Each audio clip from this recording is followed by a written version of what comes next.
my actual eyesight. Is there the high drive? Deep center! Go! Go! Go! We're out of here! We're out of here! Say ya, playa! Just like they drew it up in Hollywood, Caladros, the 3-2, swing and a miss! And the Audubon Green Wave have upset the Kingsway Dragons! And this is it for good! The Audubon Green Wave are back in the Final Four! A gold pile on their side! All right, ladies and gentlemen, welcome to DW Broadcasting's coverage of men's varsity. From our entire crew, we'll see you tomorrow. Have a good one, folks.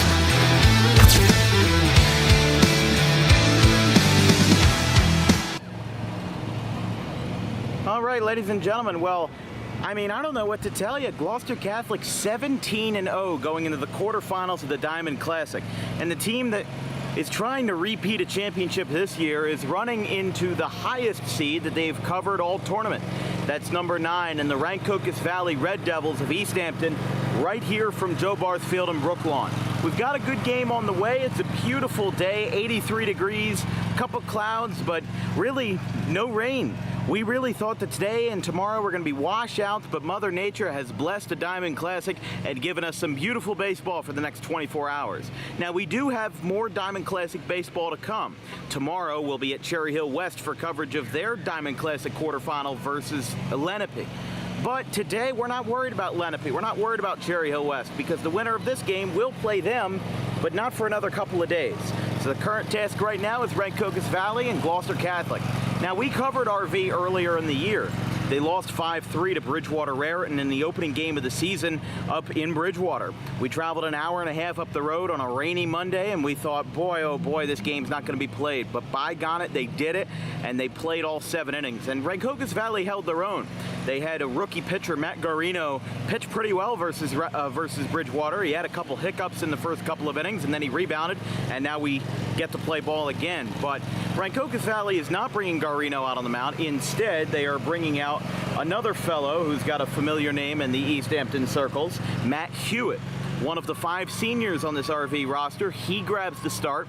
And speaking of seniors on the opposite side of the spectrum, how about Jalen Alvarez in left field batting second, the only rostered freshman on this RV team. And of course, a lot of them are probably playing for the freshman or the JV team, but Alvarez is the odd man out, and he certainly is anything but odd. And in fact, he's quite spectacular. We'll get to see him and more as they will face up against Jackson Smolletz, the right-handed pitcher for Gloucester, who's got a sub-1 ERA this year, a 0.78 mark and 18 strikeouts, and only 1 earned run all season. And he's not even their number 1 guy. That's how deep this Gloucester Catholic roster is. It's unbelievable. 24-7 was good last year. A Diamond Classic title and a state title to go along with it. It's all impressive numbers. But this is insane. It's incredible. 17-0, and they've beaten some of the best, and now they're going to play even more of the best. Gloucester Catholic has taken the field, so we will take a quick break, and we'll turn this thing right around for starting lineups and first pitch right after this.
Gloucester Catholic takes the field as they look to go 18-0 and an impressive 3-0 in this Diamond Classic.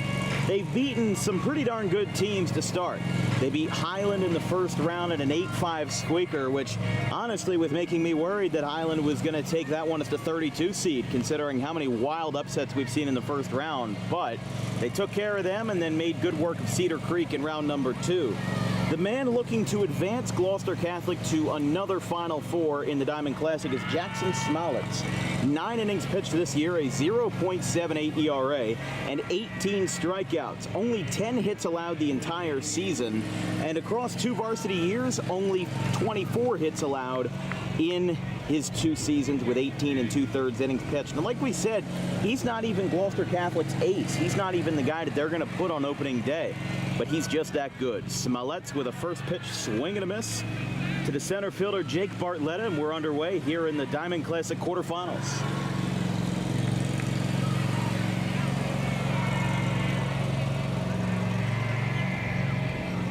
Oh, 1 the Bartletta. Outside, 1-1. Smolitz sitting up there in the high 80s. Got a good velo to his game, and he's been pumping the fastball so far quite early. 1-1. Fouled back, and it's 1-2.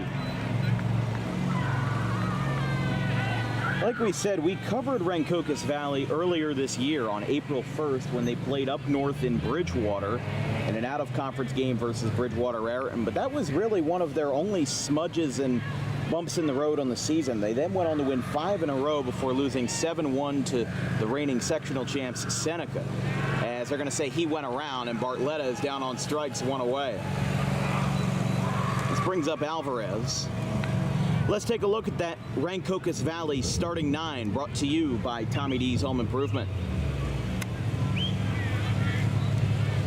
For the Red Devils this afternoon, led by Dan Haverstick, we've got Jake Bartletta in center field, Jalen Alvarez in left, Angel Rodriguez in right. So all 3 outfielders are taken care of in the 1-2-3 spots as there's a strike on the outside corner.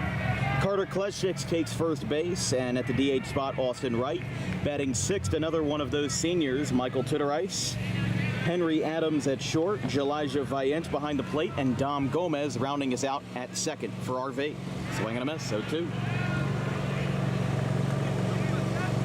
Jalen Alvarez, the only rostered varsity freshman on this RV roster, but after starting off the year with an opening day loss, Rancocas Valley has definitely rebounded well. After going 16-12 last year, they've definitely made improvements. Their only losses this year have been to 3 Olympic Conference opponents in the aforementioned Bridgewater. 7-1 to Seneca, 5-4 to Eastern, and 12-5 to Cherokee back on May 1st. 1-2. Inside. 2-2.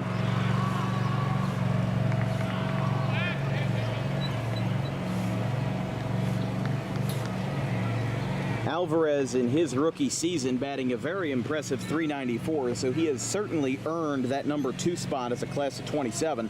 1 homer, 4 doubles, and a triple. 13 for 33. With 6 walks, 2 stolen bases. That home run came in a 3-2 win at Eastern, not necessarily known for being Hitters Park, on May 4th. Last Saturday, so not too long ago did he get varsity homer number 1, and a 2-strike pitch is skipped in the dirt, and Smolitz lost a lot of control there. He allows a full count walk to Alvarez. So here is the right fielder Angel Rodriguez.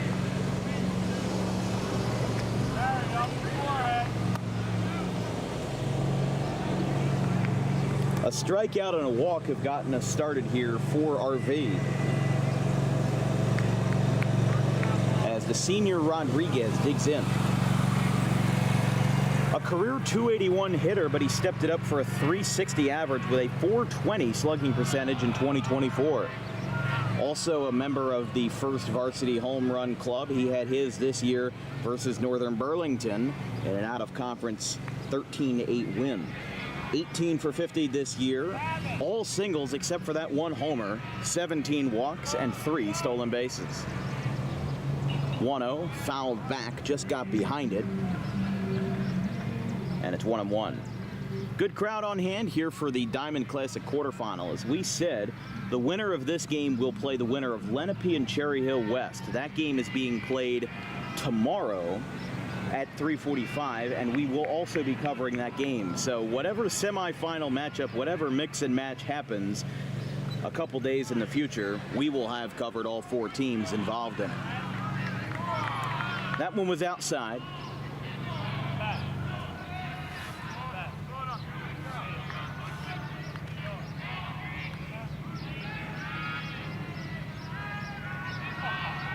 And Smallets delivers. Down. That was close. That was very close. But he hangs on to it. And trying to keep this at bat from running away from him.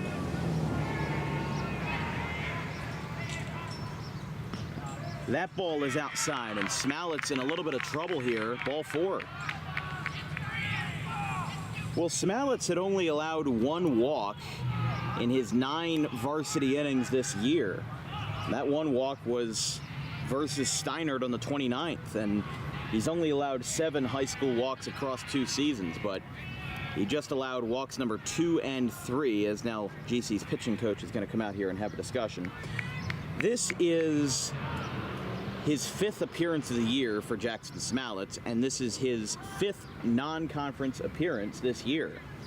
Or I apologize, he had 1 conference appearance versus Pennsville, but that's the crazy thing about the Tri-County, is that you can have schools that are absolutely tiny, like Salem, Pennsgrove, Pennsville, and Pittman, any school down in Salem County, Woodstown included, and then you've also got these powerhouses that are packed to the brim, like Kingsway, your Williamstown, Gloucester Catholic too, but Gloucester Catholic kind of operates like a traditional Group 1 school, just in terms of who they play and their status as a non-public. It's definitely interesting, but he appeared in an inning and 2/3 versus Pennsville, 2 2/3 versus Hunn. He finished the Red Bank Catholic game, the combined 3-hitter, where Tate Darius had 6 2/3 innings of no-hit baseball, was taken out due to a pitch count discrepancy. Smallets came in and he allowed the first earned run of the game, but was able to finish it out in a 5-3 win over RBC. His longest appearance of the year has been 4 1/3, which we said was on the 29th, last Monday, versus Steinert. He struck out 8 in 4 1/3 and allowed only 3 hits and 1 walk in a 9-3 win over the Spartans of the Colonial Valley Conference. Here's the pitch to Rodriguez, or excuse me, to Kleszczyk. Kleszczyk's the lefty first baseman here, batting with a prime position in his hands. 2 runners on and only 1 out. Junior lefty with 2 homers this year. And a .404 average as that one skips to the backstop, and both runners will advance.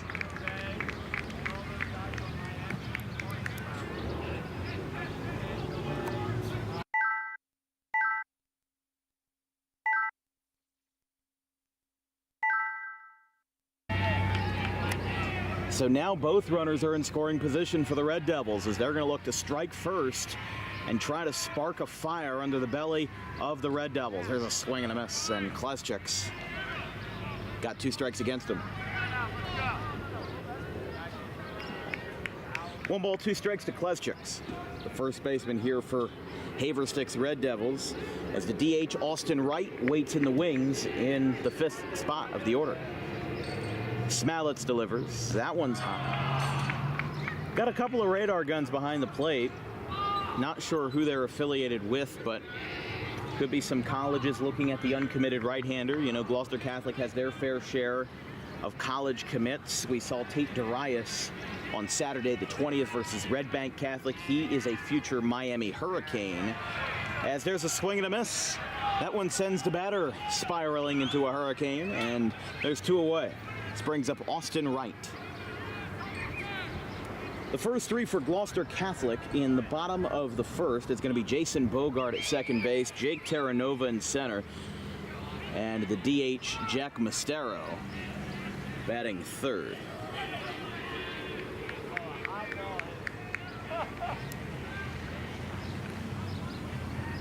Austin Wright, a career 400 slugger, career 16 for 45, 2 extra base hits, 2 walks, and 2 stolen bases.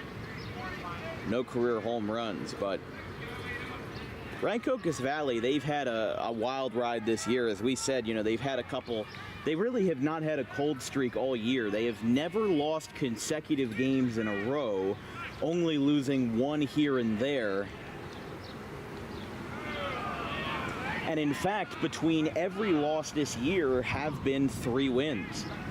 So when 3 wins or more, that is. When RV lost to Bridgewater, they went on to win 5 straight. When they lost to Seneca, they won 3 in a row after that. When they lost to Eastern, they won back-to-back in Coaches versus Cancer and in the Diamond Classic back-to-back. Lost to Cherokee, and now they are back on the up and up with a 3-game winning streak. Looking to make it 4 here with 2 runners on. Smallett's looking to shut it down. That's a chopper back over the middle. Bogart's got it. Throw to first is in time, and the side is retired. Darius picks it up, and Smallett's gets out of the jam. He allows 2 early walks, but Gloucester Catholic looking to maintain their undefeated persona. They look to continue that on the offensive side. In the bottom of the first, no score after a half frame. We'll be right back.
First pitch of the bottom of the first is called a strike. Your starting pitcher for Rancocas Valley, Matt Hewitt, a 4.75 ERA in 17 2/3 innings this year for the Red Devils.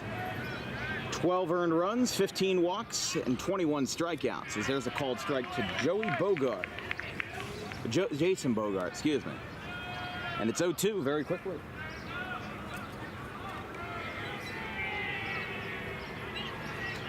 Rancocas Valley got 2 runners on in the top of the first, got both in scoring position but failed to score. That one's outside.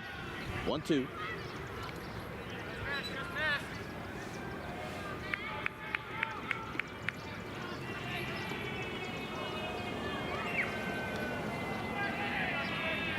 Rancocas Valley got those 2 runners both on walks with no hits. That one's outside.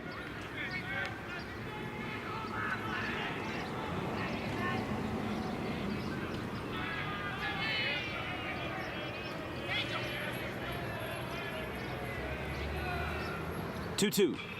Bogart chops it foul into the GC dugout.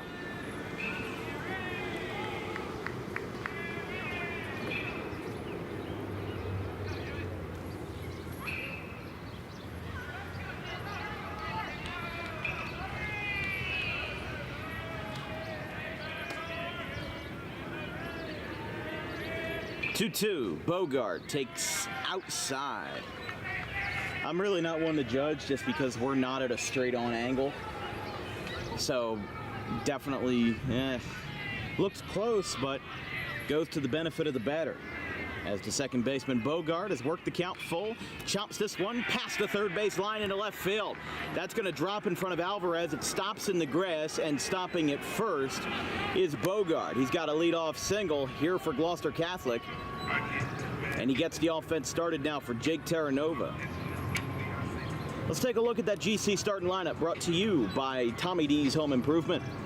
For the Rams, led by Dennis Barth, you just saw Jason Bogart slap a single into left field. Jake Terranova, the lefty, follows him. Jack Mastero, the DH, bats third. Braden Lipoff, the transfer from Kingsway, bats cleanup. Noah Danza at short, bats fifth. Tate Darius, the Miami commit, bats sixth. Guy Lynham at third, batting seventh. Henry Pancoast in left, batting eighth. And Sal Marziani, the right fielder, rounds it out for the Rams. But a leadoff single by Bogart looks to set the offense into motion here for Gloucester Catholic.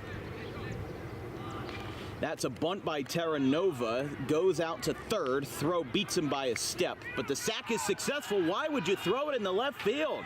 That's going to be a disastrous throwing error. They wanted to get an extra out, but instead they allow an extra base. Bogart gets to third on a throwing error, and a mind-numbing one at that. Not what you wanted to see out of RV. This brings up Mastero now. But this is the pressure that the Diamond Classic brings, and this exact pressure is why so many teams had colossal upsets in the first and even second rounds. You know, we'll take, once I load the graphic in the next inning, we'll take a look at who is left in the Diamond Classic, but there are 4 top seeds left out of the top, 32. There were 32 teams that were included this year, a step up from 24. They decided to why am I blanking here? They decided to end the play-in round and decided to just make it 32 straight up. Here's a ground ball to second base. Mastero is retired, but the run does score. And Gloucester Catholic gets on the board 1-0 as Mastero is retired.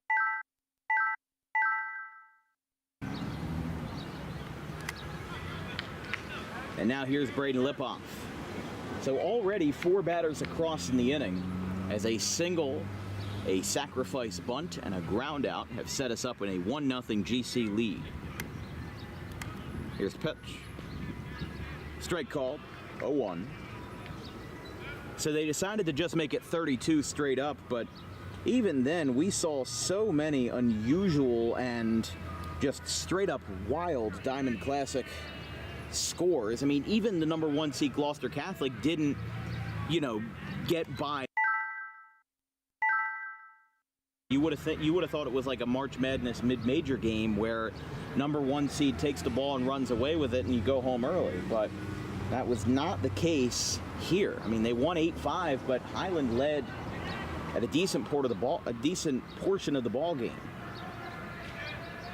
The first big upset that we saw that past week was Lenape beating Mainland. And I know Lenape's always been a powerhouse, but I don't think that they had the record that really stunned a lot of people. But they were the number 28 seed and beat Mainland 6-2. Number 21 seed Morristown beat Burlington Township. Shawnee was upset by Paul Sixth. Washington Township, possibly the biggest upset of all, Washington Township upsetting St. Augustine. A 30 versus 3 seed.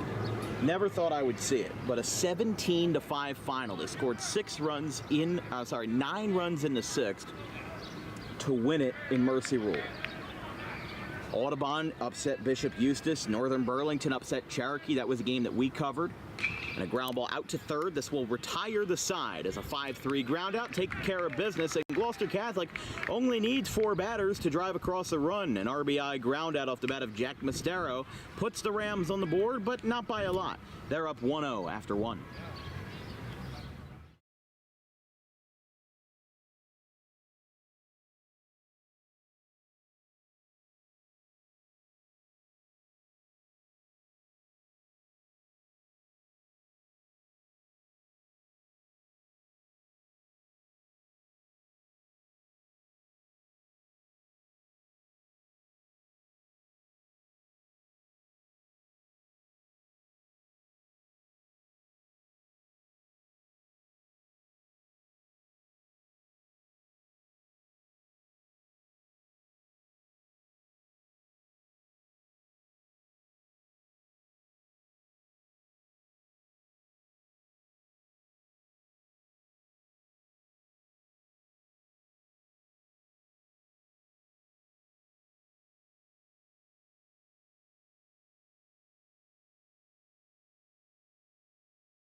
Jackson Smalit's back on the hill in inning number 2. We've got Rancocas Valley back up after surrendering 1 run in the first.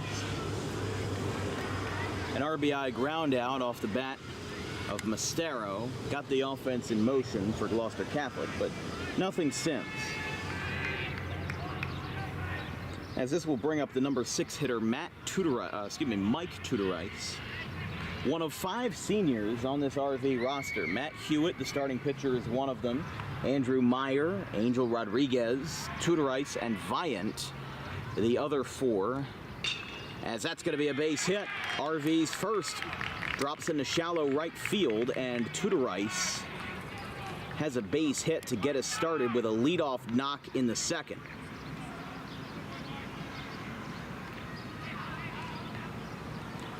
Beautiful, beautiful Tuesday afternoon here from Gloucester Catholic, right off of Route 130 in Brooklawn, also home of the post-72 Brookers in the summer. 83 degrees and sunny.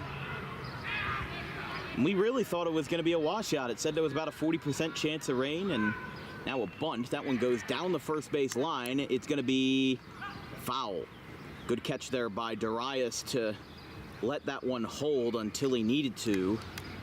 I mean, it sounds simple. It sounds really fundamental, but there's a lot of guys, especially at the high school level, that really want to rush to grabbing the ball as soon as they can because they want to get the out.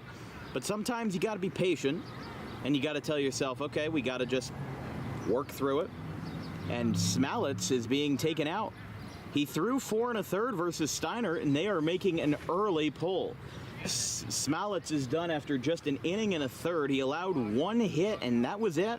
So Gloucester Catholic not putting their trust in the junior Smalit's, but maybe that's why his ERA is so low. You know, that was only his 10th inning of the year, and his longest appearance was only 4 innings. So Smalit's is done, and we will take a quick break as Gloucester Catholic goes for their first pitching change of the afternoon. We'll be right back.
Evan Brasburger takes over for Jackson Smallet, who was relieved of his duties after just an inning and a third. Very surprised by that, but also not surprised at the same time, considering that his longest appearance this year was 4 1/3. I think that was more of a trial run, and at the shortest sight of trouble, they decided to pull the plug and bring in a starter with a little more experience on the hill. With 22 innings pitched this year, Brasburger, the senior, 18 strikeouts, 1.59 ERA, and he has more walks than he has earned runs. 6 walks, 5 earned runs. His biggest appearance this year was 4 1/3 versus Hun on the 14th. He also threw a complete game versus Highland, 7 innings pitched and 4 earned runs, so 4 of those 5 earned runs have come in the month of May. The other one came versus Haverford, PA on opening day on the 4th. Throw down to first, not in time for Henry Adams.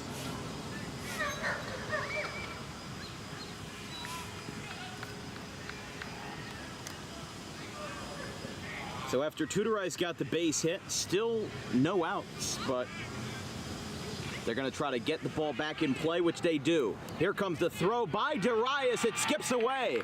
Now it's going to be a foot race to third for Tudorice. He gets in there, and the gaff by the Rams put runners on the corners. I mean, let me clarify. I don't know if I'd call that a gaff as much as that was just very, very smart offense. RV's kind of been playing mirror ball here with Gloucester Catholic. They saw they went with bunt defense. They saw they went with a couple of sacrifices by Terra Nova and such, but now they're starting to give them a taste of their own medicine, and I like that. I like the way RV plays. They kind of play up to their opponents, where if they do something that's successful, they'll try to replicate it and catch them off guard. You know, kind of like what Woodstown used to do when they won the state championship a couple years ago in 22. But here is Elijah Viant, the catcher, number 8 hitter here for Rancocas. There's a strike, 0-1.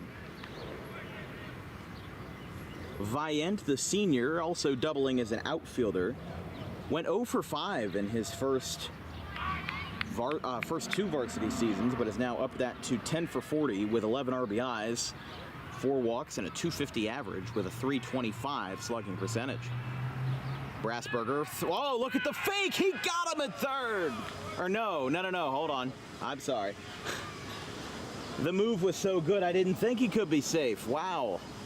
Usually you don't see that pickoff throw to third being utilized because it is a dangerous throw. And it definitely can bite you if not applied correctly, but he got back there in time. Because that's the most vulnerable a base runner can be, because at least if you're a runner at first, you know you're going to get thrown at. But if you're on third, you know, that possibility, a lot of pitchers don't go there. They'll just try to get the runner at first, whether you're a lefty or a righty. You know, they'll go for that spot at first rather than throw down to third, just because it's more of a something that they've practiced more over the years.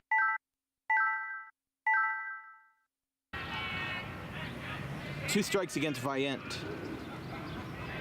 And Brasburger kicks and delivers. Viant rips this one out towards left field. This one's going back, and it is over his head. It's going to be a fair ball into the left field corner, picked up by Pancoast. Viant stops at second, and it's going to be a 2-run double for the Red Devils. They take the lead. Elijah Viant rips one towards the church in left field, misses a couple feet shy of a homer. He dislodges the bag in the meantime, and Haverstick's Red Devils lead 2-1.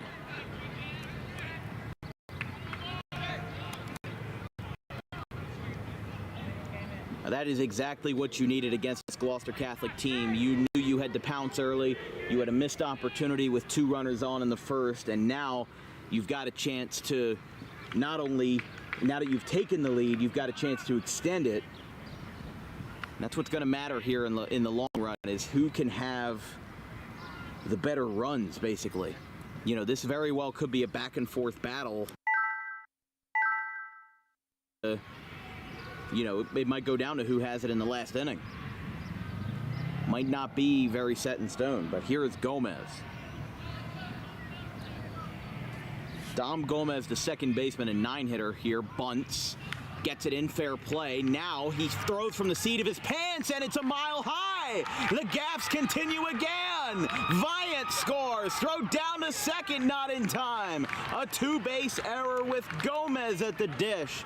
And a simple bunt back to the mound extends Rancocas' lead to 2. It's 3-1.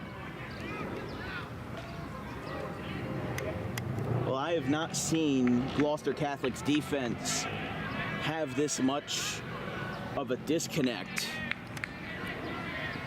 It's definitely rare that you see it. But in the Diamond Classic, this is South Jersey's March Madness. This is our March Madness, and you're going to see some upsets. You're going to see some guys coming out of the woodworks and coming out red hot when you least expect it. 167 average for Gomez. That was just his third career varsity hit. And now back at the top of the order, Bartletta takes a strike on the bunt. 0-1.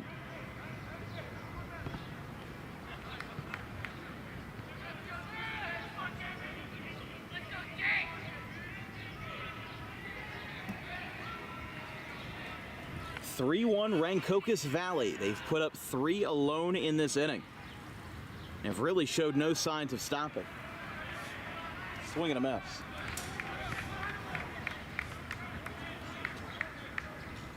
Oh, 0-2 the count. Back to the top of the order for Bartletta.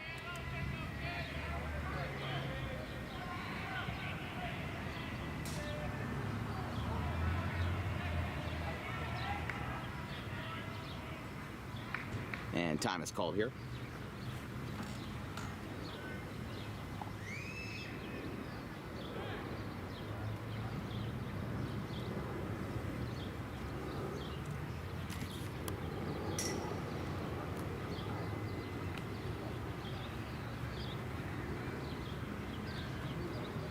The shocking part about all this is that there are still no outs. And Gloucester Catholic has not made a move to the bullpen, and I don't know if this is a result of taking out Smallets. I don't even know if this pitching change was planned, but right now it's not looking like the ROI is good here for Gloucester Catholic, as they've given up 3 in the second. Foul ball. No, that's going to be a swing and a miss to the backstop, and he's safe. Oh my goodness. The ball completely missed the catcher Lipoff's glove. It went to the backstop. And because the catcher didn't get it, it was a strikeout wild pitch. The ball ricocheted. And I thought he would have had to throw down to first, but he didn't take it. I don't know if he thought that was a foul tip or whatnot, but so a strikeout wild pitch brings us back.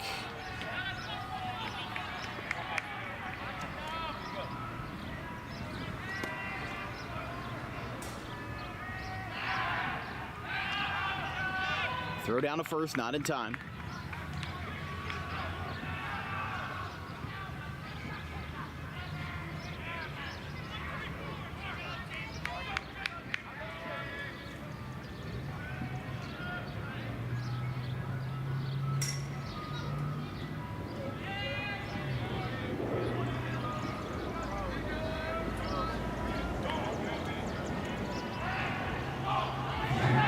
Another throw down to first. Did they get him? No, the ball got away again. The runner held it third wisely, but listen to this dugout.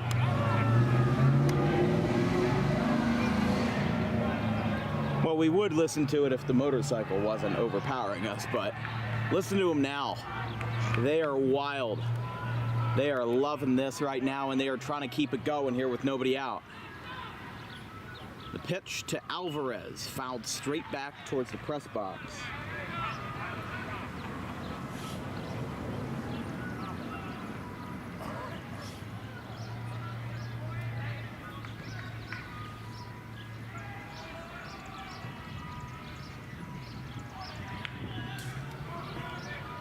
From Brassberger to Alvarez. the only freshman rostered player here for RV. Grounds this one out towards second base. Bogard has it. Throw to second for one on the first is not in time. It'll be a fielder's choice, 6-4, or rather 4-6. And RV gets another run in the form of Gomez. It's 4-1.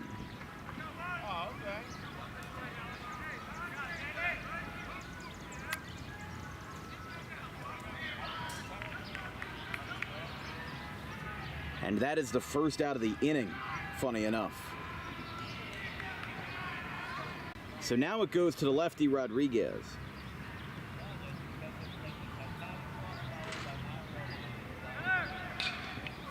That one's hit out towards right center field, going over. Terranova makes the catch, but he dives. Now the runner's got to go back. He might be doubled up, and he will be. Doubled up on a standard fly ball to center field, and what was such a hot inning for Rancocas Valley ends in smoke. RV gets 4 runs on the board, but ends it in an unenthusiastic 8-3 double play. We're 1.5 through, and Gloucester Catholic's got some work to do, and they've got some things to address. It's 4-1. In life, the road ahead is full of possibilities, but to navigate it safely, you need the right skills. Harper Driving School is the premier driving school serving Gloucester, Salem, and Camden counties. With experienced instructors, many of whom are teachers in local schools, we are dedicated to your success and will help you master the road with confidence. With an over 95% success rate of students passing their road test on their first try, you know your student will be in good hands while embarking on a huge step of their young adult lives, all while avoiding the lines at the DMV and getting insurance discounts. We chose Harper, and so should you.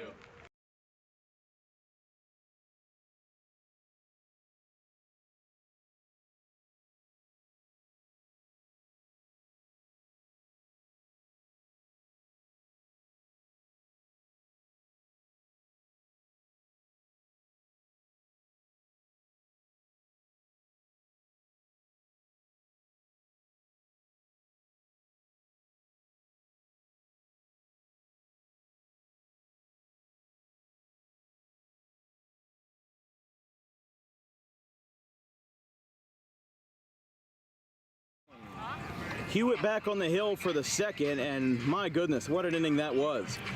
RV got 4 runs across on 8 batters coming up to the plate. Kleschiks was the only one who did not bat in the second.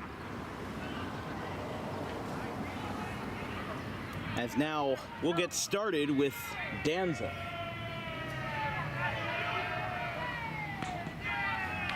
Danza, Darius, and Lynham, 5, 6, and 7 here for Gloucester Catholic in the second.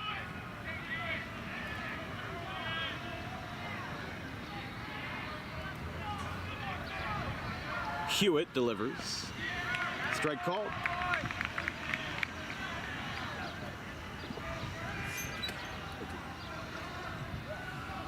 Danza down in the count 0-2.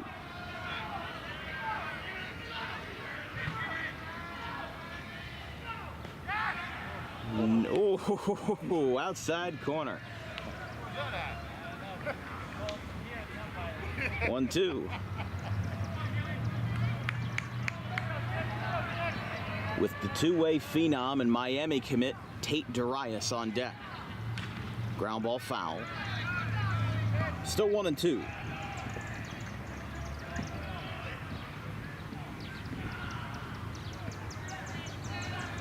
Noah Danza might actually be facing Tate Darius not too long from now as a commit to the University of Virginia, home of the Cavaliers, down there in Charlottesville. There's a pop-up out towards second, Gomez, and instead it will be third baseman who brings that one in, one away.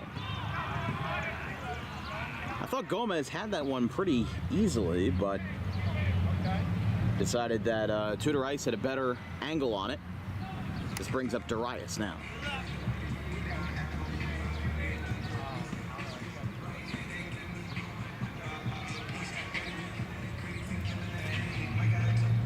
Here's Darius.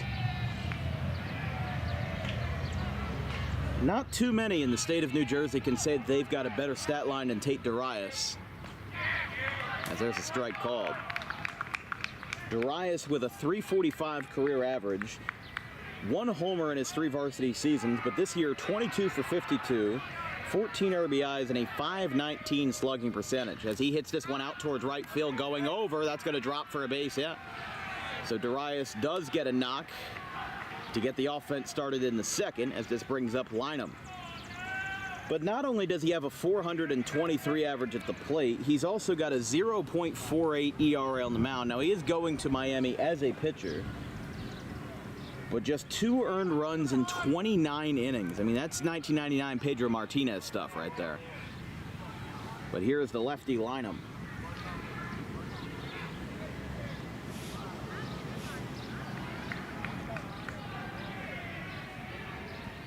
Guy Lynam, a class of 26 lefty. Not too many underclassmen in this Gloucester Catholic order, but they do bring great value to the table. And a chance to get Gloucester Catholic's head back in the game with 1 away, as the Rams are doing their own chirping here from the dugout. Lynam high chops this one. They'll just get the 1 out. And there's 2 away. But this is what RV needs. If they want to preserve this identity of being an upset underdog as the 9 seed going against the 1, you know, going against the big man, this is what you need, a shutdown inning after you've had the offensive outburst. You know, if you give up 2 runs here, it's only going to be a 1-run game, and you're going to be right back where you started.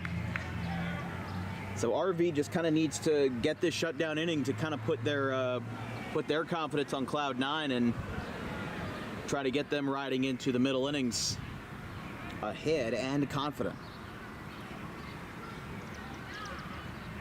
It's 4-1 in favor of the Red Devils, though, with 2 outs in the bottom of the second. Here's the pitch. That one goes to the backstop, and now Darius moves to third.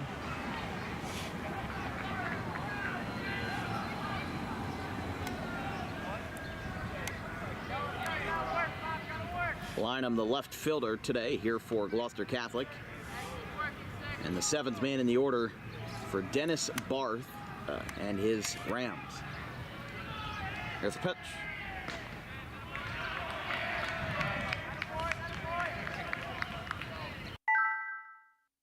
Strike called. And it's 2-1. Lynam looking to drive in Darius on third and make this a bit of a reputable game here. 3-1. But if you're Gloucester Catholic right now, you absolutely need this from the middle of the order. You know, you got 1 run across in the first, and obviously that wasn't good enough, but basically in anything you can do, I can do better type of mentality.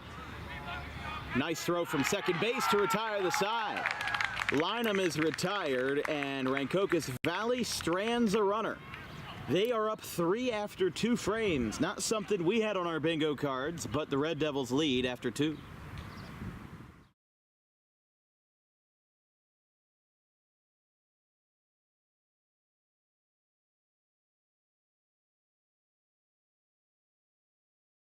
Tommy D's Home Design Center has opened a second location on Creek Road in Belmar, operating in Philadelphia for over 25 years and now expanding into South Jersey. Tommy D's is the place to go for kitchen cabinets, countertops, and cabinet accessories, heavily discounted compared to big box retailers. Stop in, take a seat, and watch as our experienced kitchen designer makes the kitchen of your dreams right in front of you. Tommy D's is the best in the business for quality kitchen countertops and cabinets that fit all budgets. Call us today at 856-210-9504 or visit the new location in person on the corner of Creek Road and Harding Avenue in Belmar next to the 42 on-ramp.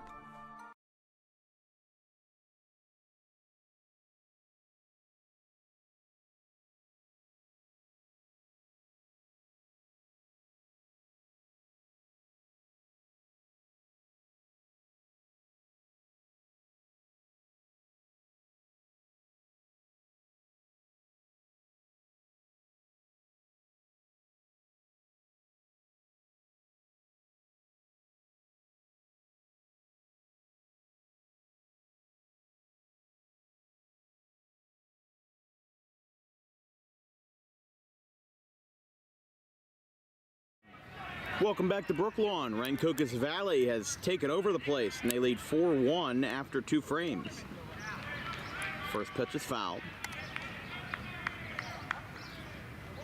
0-1. Brassberger allowing 3 runs in the second after the pitching change for Smallets. Smallets was responsible for the second run, but not the third and fourth.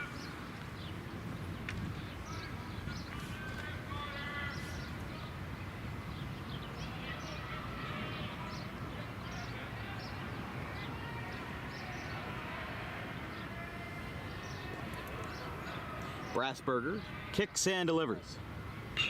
This one's hit well, but shallow into right center field. That's going to drop in front of Terra Nova, and that's going to be a base hit.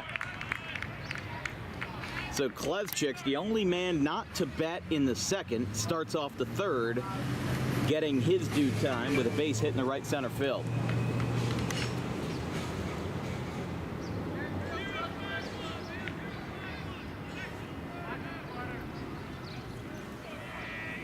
Here is Austin Wright, 0 for 1. He ended the first inning on a ground out to second.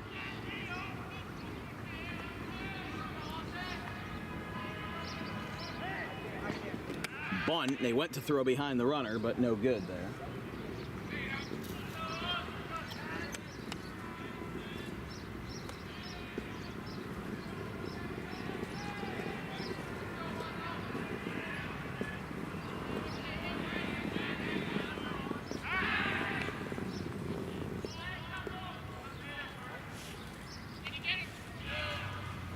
Throw down to first, not in time.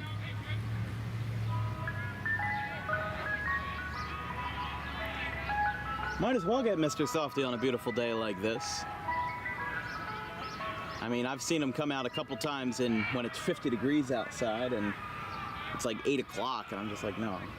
I'll get Wawa if I want something, but Rancocas Valley here in the Diamond Classic quarterfinals here from Joe Barth Field. They lead 4-1 in the top of the third over the number 1 seed Gloucester Catholic. They got 3 runs across in the second inning thanks to a couple of errors by the Rams and a nice 2-run RBI double by Elijah Viant, the catcher, in his first full varsity season for the Red Devils. This team is a little bit younger. You know, they've only got 5 varsity seniors and only 3 of them are everyday starters. So they're going to make the most with what they have in their big core of class of 25 juniors and try to get a meal cooked out of it. Showing bunt again, and Wright takes a strike. And it's 3-1. Of course, tomorrow we'll be at Cherry Hill West for another Diamond Classic quarterfinal game between the Indians and the Cherry Hill West Lions. The winner of this game plays the winner of that game that we are covering tomorrow. Here's a bunt, this time successful by Wright. They'll throw down to first, and it is in time. Wright thought he was safe, but he got the job done. He got the sacrifice, and he advances Klezchik's to second for the first out of the third.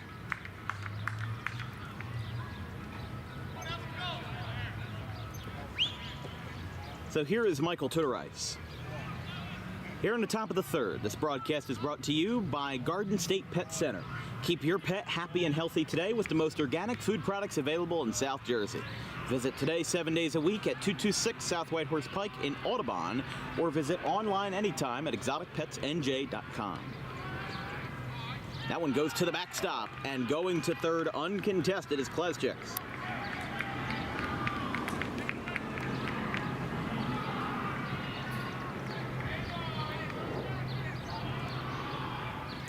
Wednesday is also a DWB doubleheader. We've not only got Lenape and Cherry Hill West at 3:45, but at 7 o'clock is Highland and Triton in their 7 o'clock nightcap game from Belmar Rec, right down the street here. But we'll be going from Cherry Hill to Belmar, as there's a swing and a miss. 2 strikes against him now.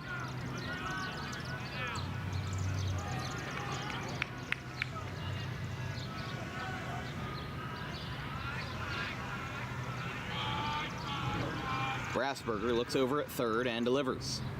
Outside. So we've got Highland and Triton on Wednesday, and then on Thursday is some feature softball. We've partnered with GCIT, the Gloucester County Institute of Technology, to bring you 2 games, including on Thursday versus Timber Creek. So Timber Creek and GCIT softball at 3:45. Swing and a miss.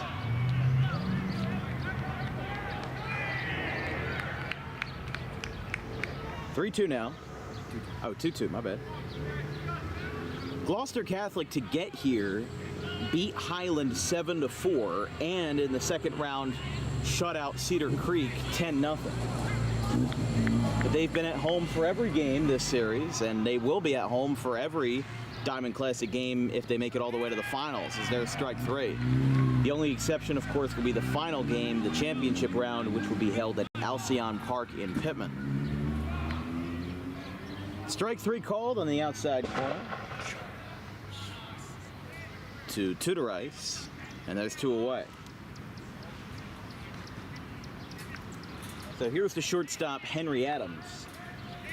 He reached on an error by the first baseman and then later came around to score on Elijah Vient's 2-run double. There's a strike called. Rancocas Valley, as the 9 seed, beat Pennsville 7-1 as the 24 seed in the first round. And then in the second round, upset Eastern. I mean, I don't know if I'd call a 9 versus an 8 a real upset, but you could certainly choose to call it one if you try. A 2-out bunt back to the mound is going to end the inning, as Rancocas Valley is retired and they leave that runner in scoring position. It's 4-1 RV over GC going to the bottom of the third. We'll be right back. Garden State Pet Center is an independently owned full-service pet store. Our specialty is promoting companionship between people and animals by providing the healthiest product choices available, including all-natural foods, supplements that support and relieve health issues, and innovative products for pet parents. Our goal is to provide our customers with a relaxing environment, and while we're not striving to be the biggest store on the East Coast, we're striving to be the best. No other pet store will make you feel at home like we do. At Garden State Pet Center, we view pets as members of the family. We don't believe in fast, high-pressure sales, but instead matching up the right pet with the right owners, as you are making a lifelong commitment. Together with our team members, we would like your visit to our store to be both enjoyable and educational. Simply drop in and take a look around. View the birds, reptiles, small animals, toys, food, cages, and miscellaneous items. Learn of the services we have to offer and decide for yourself if this is the store you'd like to call your home away from home. Victor Santucci, owner of Garden State Pet Center. Visit us today at 226 South Whitehorse Pike in Audubon, New Jersey. We're open 7 days a week for all of your pets' needs.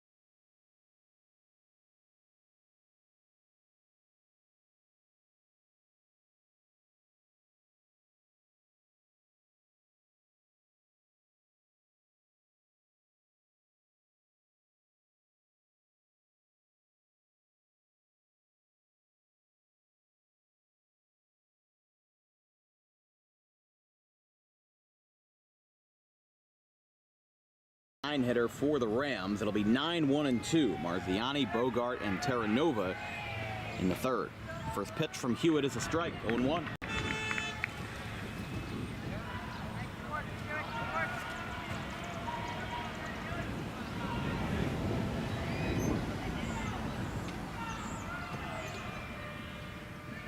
Marziani hits this one out to short. Picked up. No, he's got trouble with it. And that'll be an error. So an E6 by RV puts Gloucester Catholic with a runner on.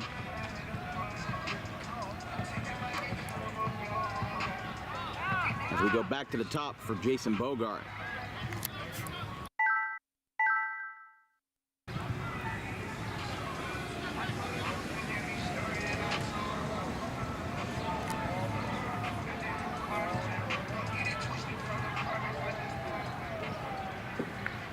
Bogart, the sophomore, across 2 varsity seasons, 44 for 123, 358 career hitter, 415 career slugger.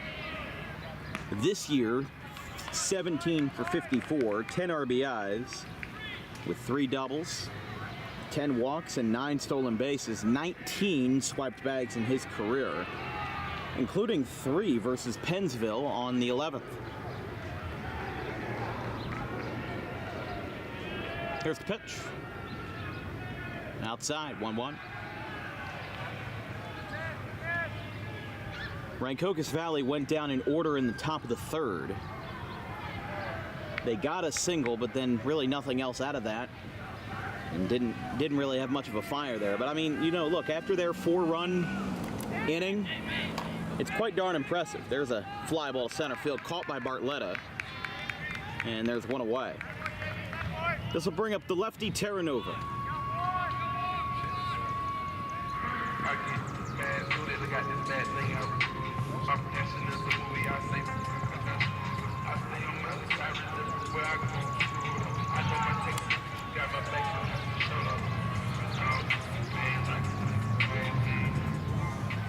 Terranova gave himself up on a sacrifice hit his first time. Marziani, the 9-hitter, on first. We now go back to the top and 1 rung below it with the number 2 hitter, Jake Terranova, with Jack Mastero on deck.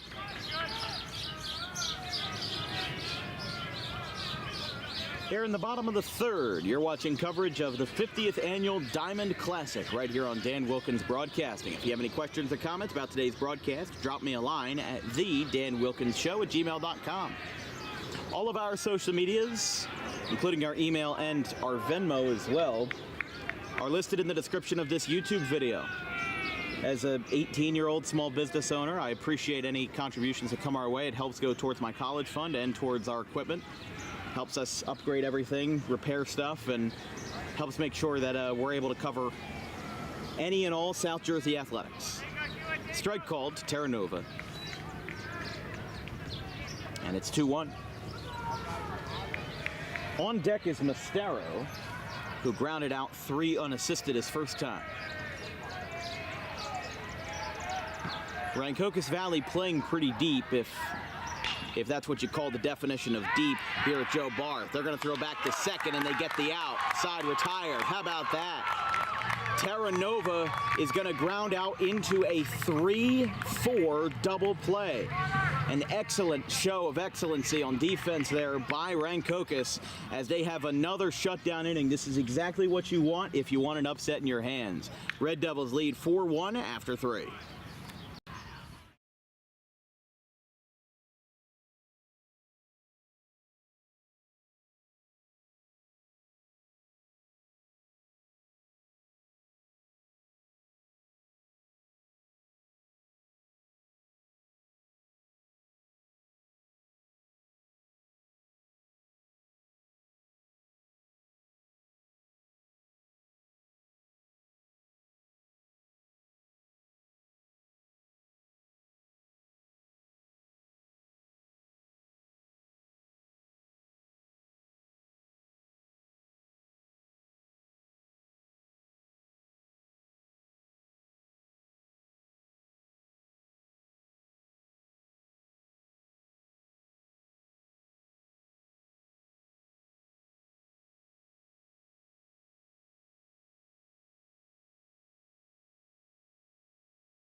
Pressburger back on in the top of the 4th as Viant is going to get us started for Rancocas.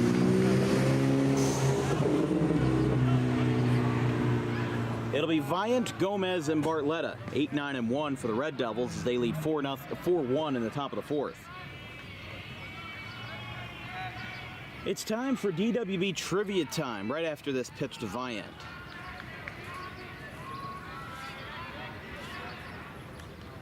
Swing and a miss. But it's time for DWB Trivia Time. Today's question is a trick question. Which Major League team has all 162 of their games nationally televised?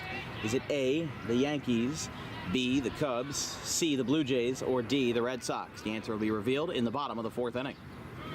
That one's outside to Viant.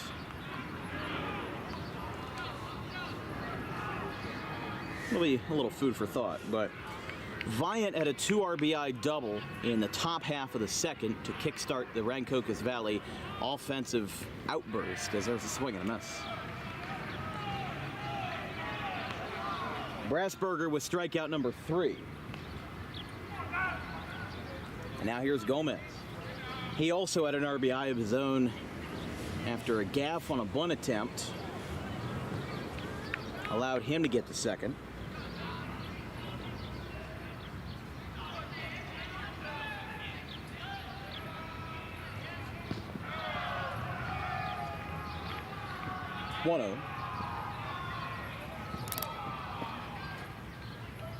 Gomez will be followed by Bartletta, who has struck out twice, but actually reached base on a strikeout wild pitch. As here's a fly ball out towards right. Marziani is there. 2 down.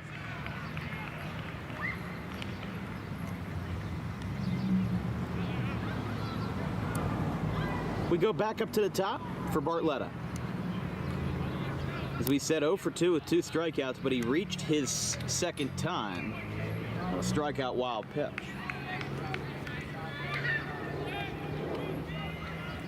So it seems like GC's in a groove defensively. You know, they had that major hiccup in the second, but now the pitching's been fine. It's just that RV has shut them down on the offensive side. That's the only part of the system that they need to reboot, is that offense, because they can be lethal. They can be killers. But I mean, for a 17-0 team, obviously, you know, they're going to be heavily favored. But Rancocas Valley is not taking this game lightly, and they want a date with either West or Lenape in a couple of days. There's a swing and a miss, and it's 1-2. If the inning continues, Alvarez would be next. He was 0 for 1 tonight.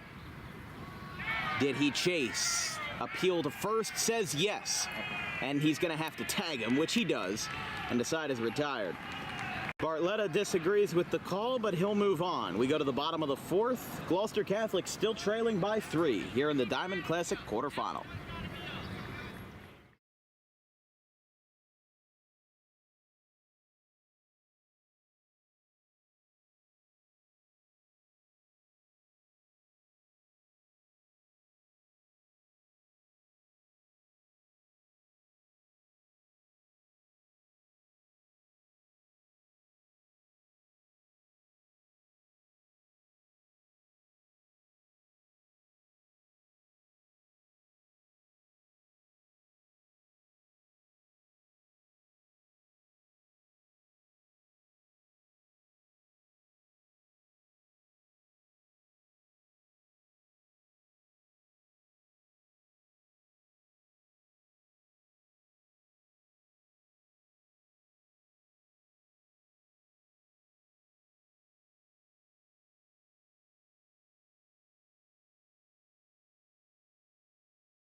Rancocas Valley having a good pep talk on the hill here as Jack Mastero with the beautiful saxophone as his walk-up song.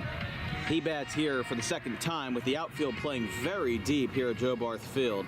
Remember, you've got short porches down the lines. You know, this is kind of like South Jersey's Polo Grounds, where it's 300 feet to the shortest porch in right field, but then it juts straight out and then you've got to hit it 470 plus feet to get it out of play in center where the fence is, which I don't think anybody has ever done. There's been plenty of inside the park home runs here, but not anything where, I mean, you'd have to be Barry Bonds circa 2004 to hit one over the fence in center field here. And you'd probably have to have a little assistance from Mother Nature too. 1-1. 3, 4, and 5, the meat of the order for Gloucester Catholic. Batting here in the bottom of the 4th. Strike called. After this at bat, we'll do DWB trivia time, and we'll reveal the answer.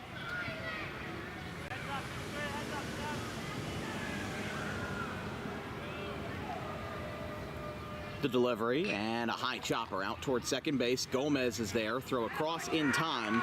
What?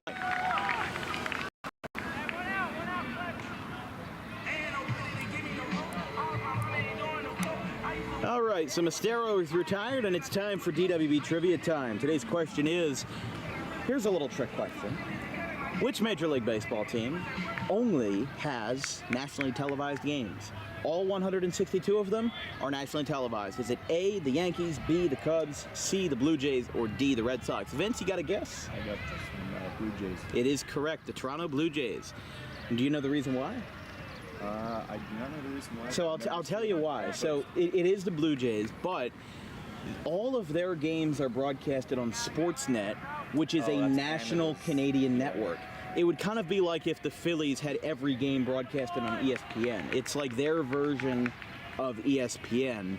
So every single game is on Sportsnet. Therefore, technically, anybody, whether you're in Vancouver, Saskatchewan, Edmonton, whatever, you know, even if you're way outside of the Toronto area across the country, you can still watch the Blue Jays because they are Canada's lone team. The same applies for the Toronto Raptors as well. Doesn't apply for the hockey teams because there's 6 of them in Canada. So here's the pitch.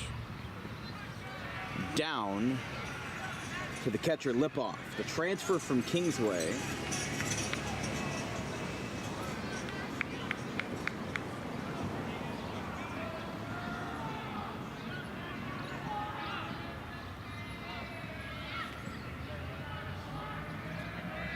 And here's the pitch. Ooh, up and in. And they're going to say ball 4 here.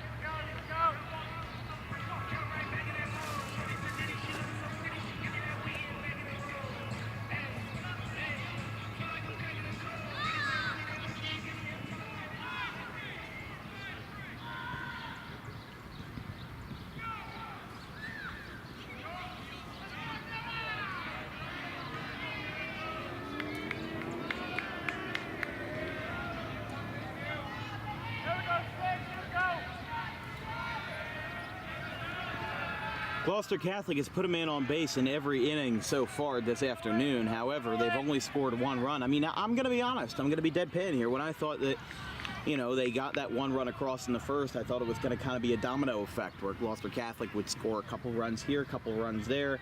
They wouldn't take them down easily, but they would take them down. And I didn't think Rancocas Valley was going to have that upset and that outburst off of Brassburger. Definitely was not in my card here, but Dan Haverstick coming out to talk to his man Hewitt. There is action in the Gloucester Catholic bullpen from what I can see, or at least somebody is getting ready up there. This podcast is brought to you by Tommy D's Home Improvement. Make your dream kitchen come true today with wholesale kitchen cabinets and countertops at heavily discounted rates compared to big box retailers. Visit today at 612 Creek Road in Belmar next to the 42 on-ramp. And also, all of the commercials you see on Dan Wilkins Broadcasting are filmed, edited, recorded, and produced by myself. I do it helping with expenses. So there's a strike called. If you're a small business owner interested in helping out and getting your small business on the air in front of 60,000 annual viewers and over 50 different high schools and colleges in South, Central, and North Jersey, expand your reach and get your head in the advertising game with Dan Wilkins Broadcasting. Send us an email with the description below, thedanwilkinsshow@gmail.com. That one's outside. So after the walk,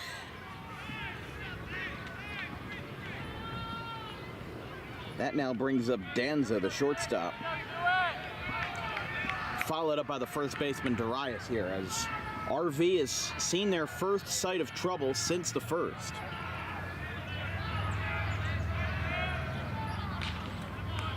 Foul back.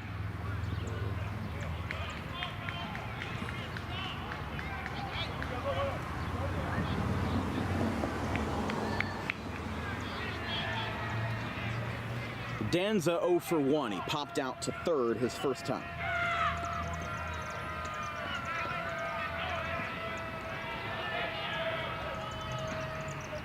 That one's a little floater. He got jammed. Throw over to first is in time. It will advance the runner to second base, that being Lipoff. And now here is Darius.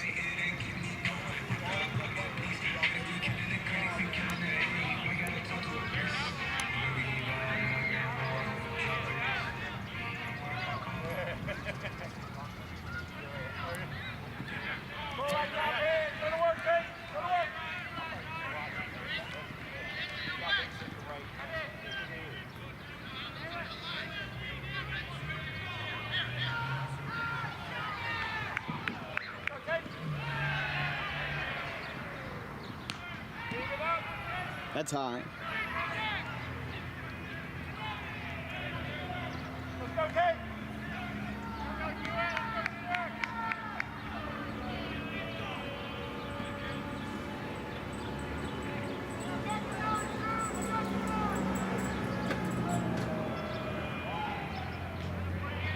Strike called.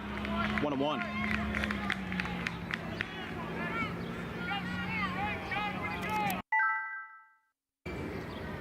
Couple of clouds going over the sun here behind us at Gloucester Catholic. A beautiful day for baseball, as GC looks to get back into the game with a 4-1 deficit in the fourth. Darius takes outside, 2-1. He kind of has a little Juan Soto shuffle there. When he takes a ball, he steps out in front, widens his stance a little bit. You know, kind of like how when you're being attacked by a bear, you're supposed to make yourself look bigger. I kind of see it that way.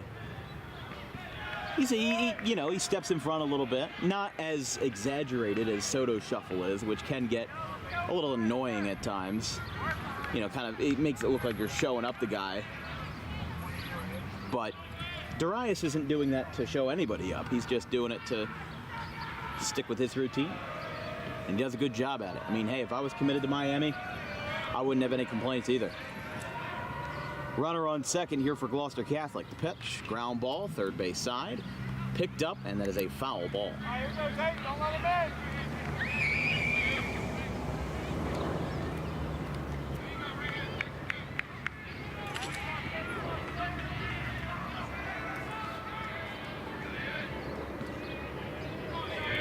2 outs in the fourth. Runner on second for Gloucester Catholic. Rams trying to kick this game back into high gear, swinging the momentum in favor of the Rams. But they've got a couple stones to step over before they can do that. Here's the pitch. Line drive. That one is speared, but it hits off the shortstop. It hit him right in the abdomen. It goes into left field. Alvarez has it. RBI single. Tate Darius, 4-2. Scoring. And getting in there is Danza. Or excuse me, Lipoff's pinch runner.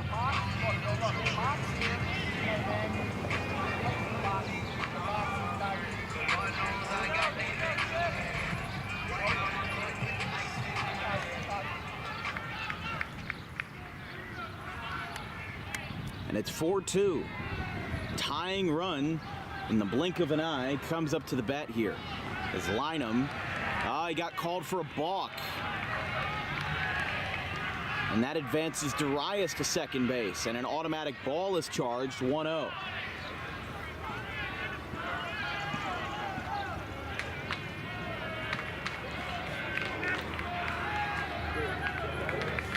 Darius now 2 for 2 with an RBI to his name.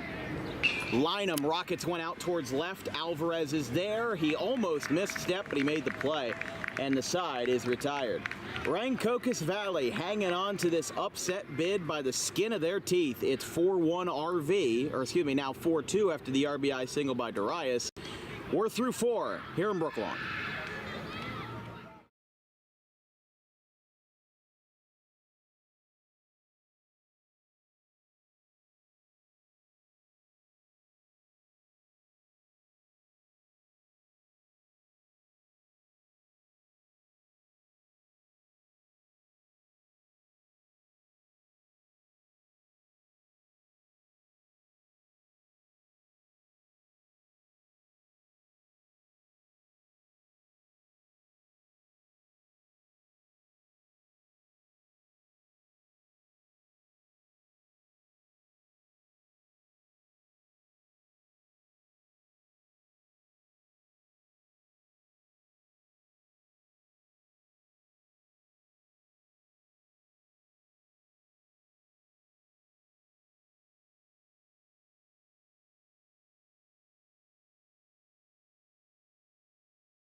RV gets us started in the top of the 5th inning.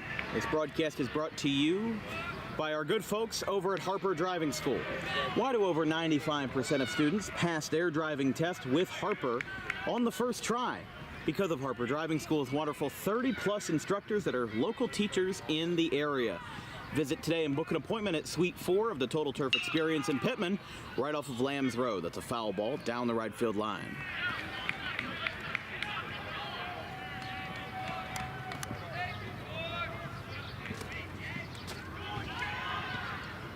Alvarez, Rodriguez, and Klevchiks. The heart of RV's order. 2, 3, and 4 here.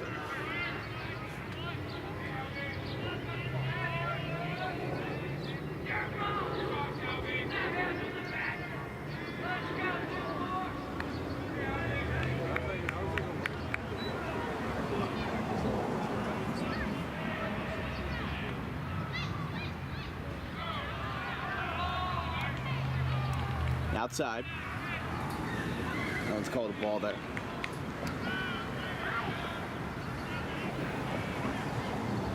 One ball, 2 strikes to the 2-hitter and lefty freshman Alvarez. He's had a walk and a fielder's choice tonight. There's a strike on the inside corner. Alvarez wasn't a fan of it, but he will head back to the dugout for Brasburger's 5th strikeout of the afternoon. 1 away. Rodriguez now, he flew out into an 8-3 double play. The first out, yes, you know, obviously you fly out to center field, but the second one wasn't his fault.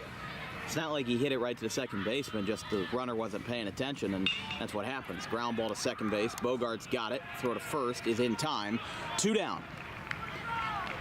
As we said, 8 teams remain in the Diamond Classic, and only 7 will remain after today, and only 4 will remain at sunset on Wednesday. Let's take a look at those Diamond Classic quarterfinal matchups. This is the only one that's being played today. Lenape and Cherry Hill West, along with Northern Burlington and Kingsway, and Washington Township versus Delsey. They are all at the exact same time, 4 o'clock tomorrow. This one's hit well. Marziani's got to chase this one down, and he makes the catch. Great play in the short porch and right. Marziani retires to side. Rancocas Valley is silenced in order, and now a good chance for the Rams to get back in it. It's 4-2 going to the bottom of the 5th.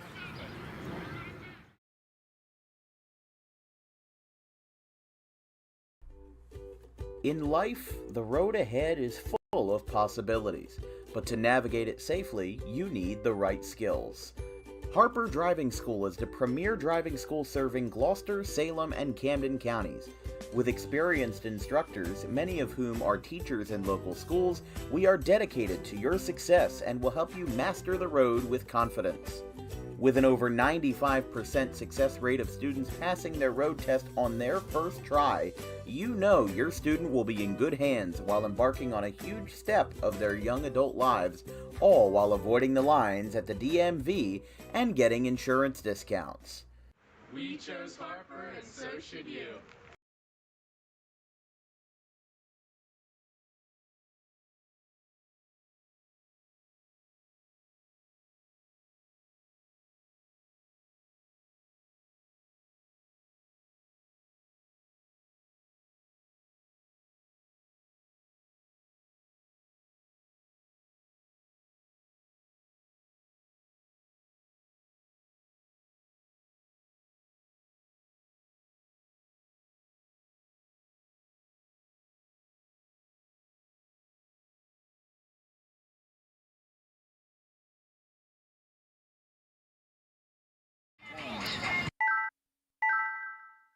Started in the bottom of the fifth.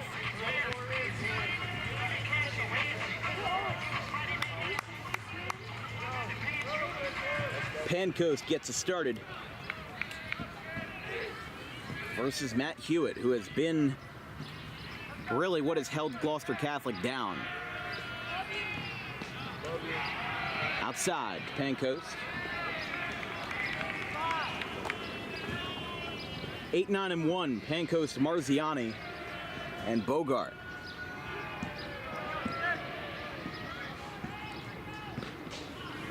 Strike called, 1-1.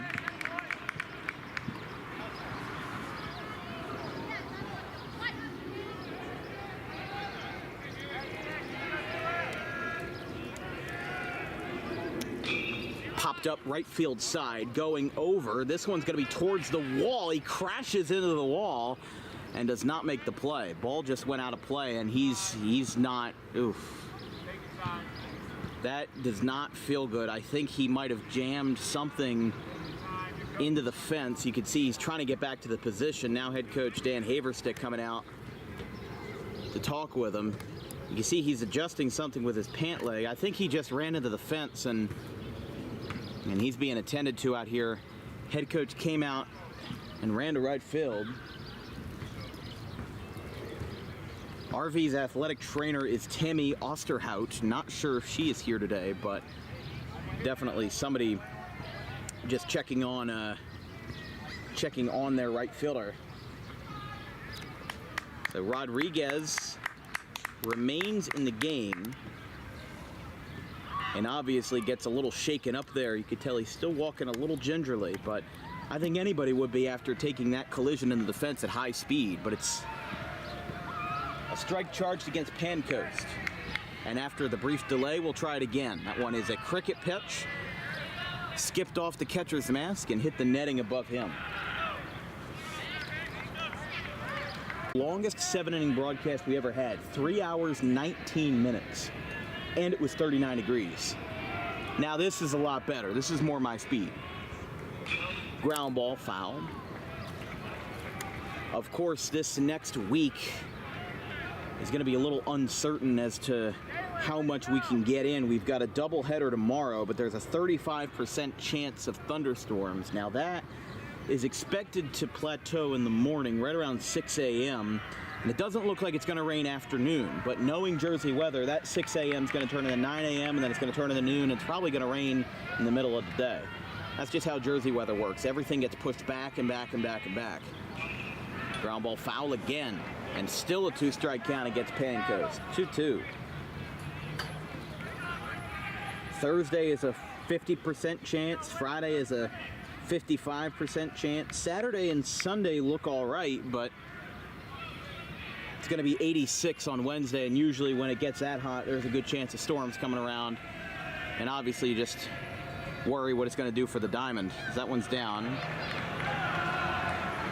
Obviously we'd love to cover both games tomorrow. I would imagine the 7 o'clock game might actually be a safer bet just because of the field condition and because they're going to have a 3 extra hour window to clean up and repair, you know, whatever is left there. Ball 4 to Pancoast, and he walks to bring up Marziani, the tying run for GC.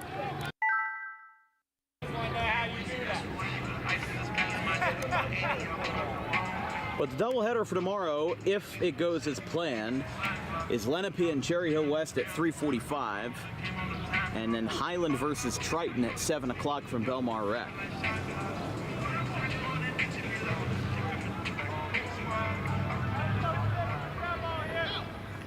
RV looking for a double play. Gloucester Catholic looking for anything but that here in the 9 spot of the order. Marziani did single in his first at-bat in 3rd. Did not come around to score. There's a strike called.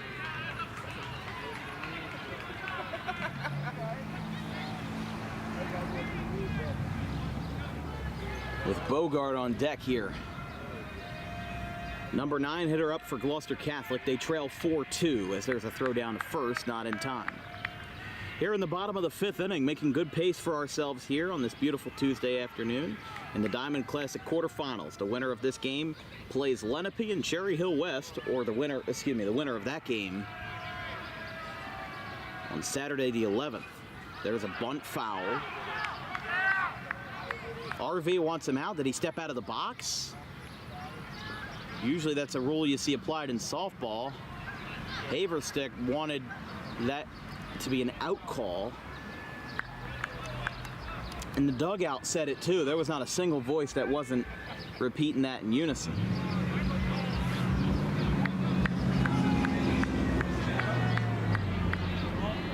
So Marziani gets the benefit of the doubt and now is given another shot at life here with Bogart on deck in the top of the order and the rest to follow here for Gloucester Catholic. Throwing down to first. Marziani is the tying run here in a 4-2 game. If he gets one into the gap, could definitely make some noise. As that one skips away. Marziani, 2 for 21 this year. He has really been just having a sluggish start. 1 stolen base, went in his career 3 for 22, but that was with 2 partial seasons to join him. So that was only his 4th hit at the varsity level.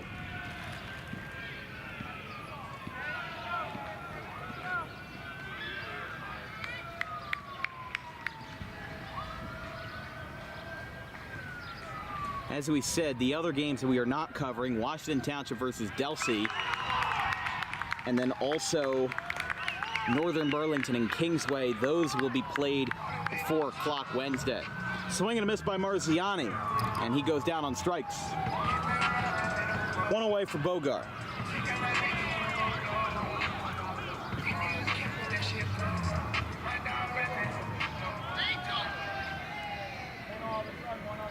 I mean, there's a part of the average fan, the average viewer in their head that thinks there's no way Gloucester Catholic doesn't pull out of this, right? Line drive foul.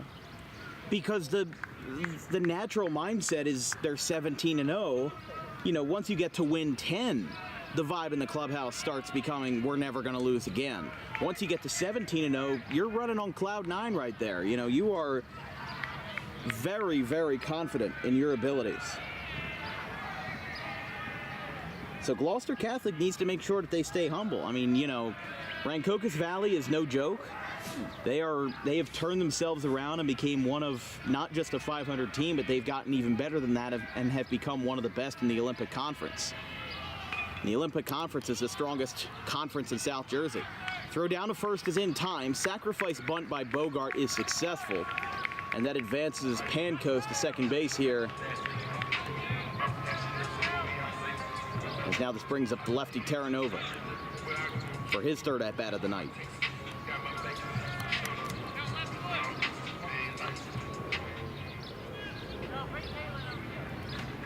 A walk, a strikeout, and a sac bunt have been the definition of this inning, as Matt Hewitt still going strong here through 4 2/3. There's a ball downstairs, 1-0.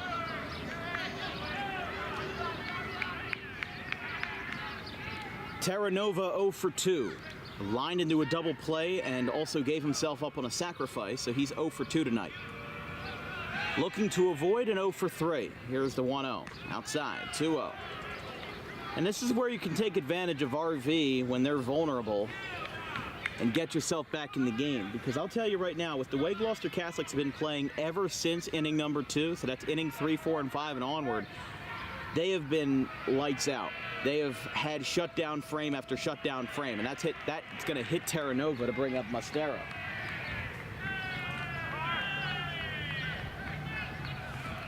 So if you can catch RV when they're off their rocker, when they're about to fall off their horse, that's the best time. Because once you take the lead, I mean, this is just an observation.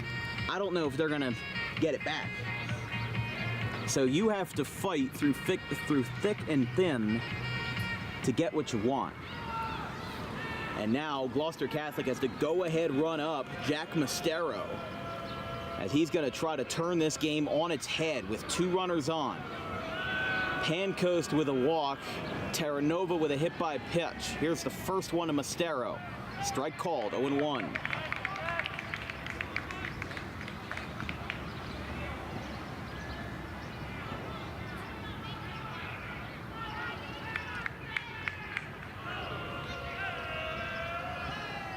Mastero rockets this one in the right field. Rodriguez has it on a can of corn, and he makes the play. A silent crowd followed by a sigh of relief from the visitors make this a 4-2 game. Gloucester Catholic down to their final 6 outs here at their home turf. We'll be right back.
Gloucester Catholic is still putting all of their trust in Evan Brassberger, and I can't blame them. You know, look, they had that 4-run second inning, but that has been all for Rancocas Valley.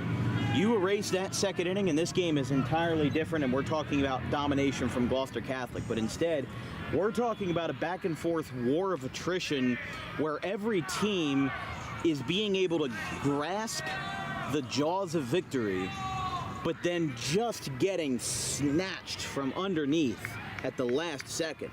Gloucester Catholic had 2 runners on. Mastero was up. You know, 3-run homer to the short porch makes that 5-4. Even an RBI double in the gap either makes it 4-3 or 4-4. It's an excellent building block to getting the lead that you want. And he just lined out to right field. Perfect place, perfect time for Rodriguez to be there after injuring himself earlier in the inning. And he did an excellent job. This one's popped up. In the shallow right center, Marziani calls for it. And he makes the catch. 1 away, and Wright is retired.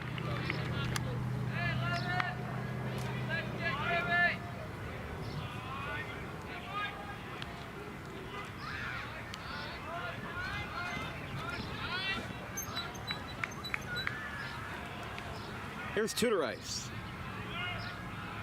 He singled and struck out so far tonight. There's a strike, 0-1.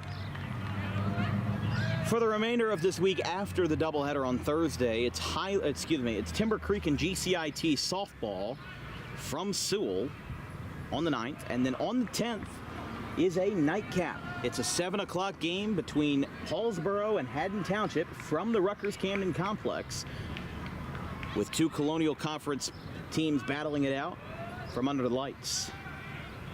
Shawnee and Audubon follows on Saturday with a fierce out-of-conference rivalry. There's a strike.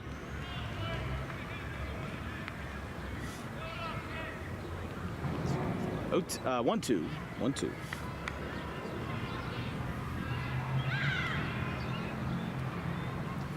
He went. Throw down to first is a little high, and he lollipops to throw. Darius comes down with it.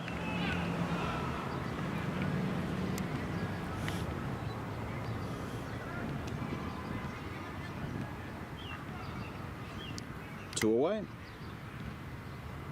Some out-of-town scores from around South Jersey. Pittman just beat Collingswood 2-0 in a 7-inning game that only lasted 1 hour and 32 minutes. There's a foul ball down the right field line, headed out towards Browning Road. Eastern leads Shawnee 3-0 in the bottom of the 5th.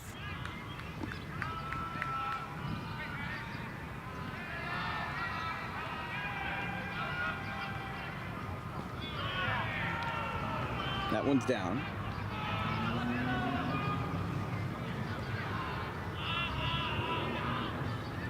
Haddon Heights leads Haddonfield 2-0 in the top of the 6th.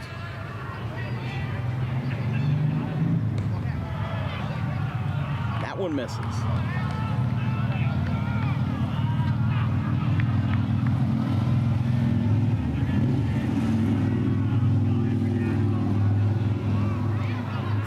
From Brassberger, and that's a strike.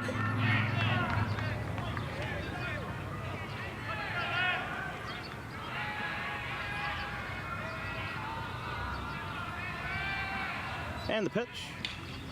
On a full count, dribbler back to the mound. Brassberger's throw to first. He's got to run that one out. I know that was a grounder back to the mound, but you got to run that one out, man. We go to the bottom of the 6th, 4-2, RV.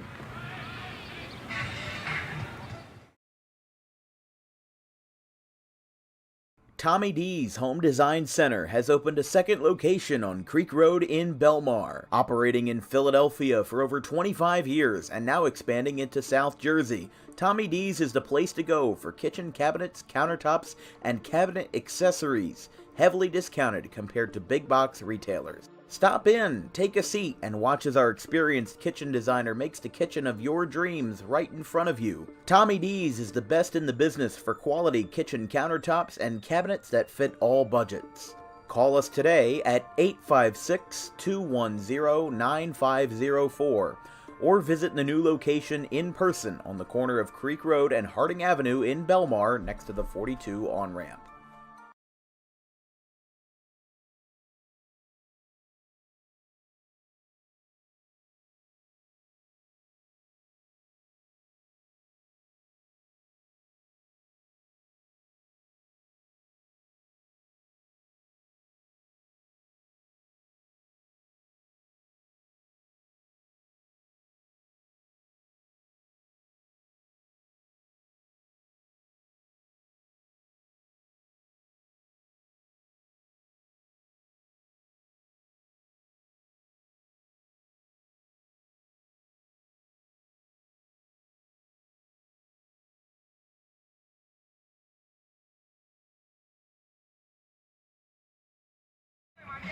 Bottom of the 6th.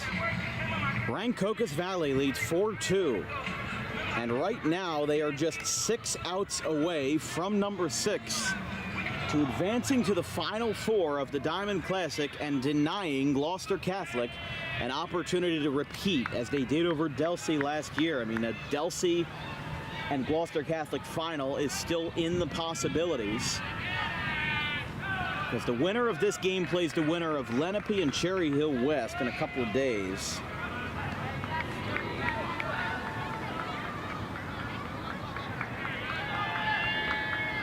And then the final is on the 16th at Alcyon Park. Strike is called, 1-1.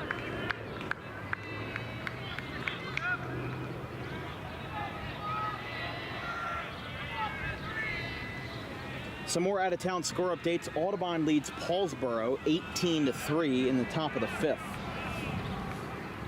Very similar to the 20-0 game that got Rich Horan his historic 600th win last Saturday, the 27th.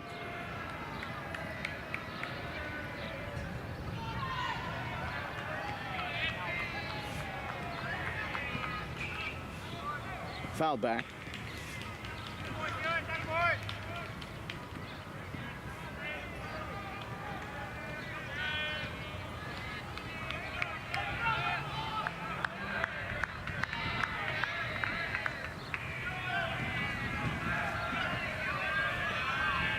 Lipoff, Danza, and Darius, 4, 5, and 6 for Gloucester Catholic.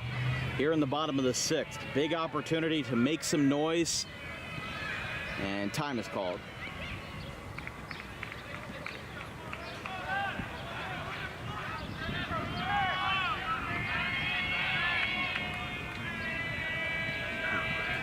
Two, down, 3-2. Lipoff to transfer from Kingsway. Grounded out and walked in his first 2 plate appearances tonight. Nowhere to run, nowhere to hide. 3-2. Upstairs. Ball 4 to Lipoff. And now the tying run, Noah Danza, is at the dish. Of the night, and Dan Haverstick coming out here. This would be the first mound visit of the inning, and is it enough to pull Matt Hewitt? I didn't see anybody warming up, but they might start getting the gears turning now. Because this is tough. This is tough. I don't think that many expected them to be in this situation. So this is kind of a deal where you've got to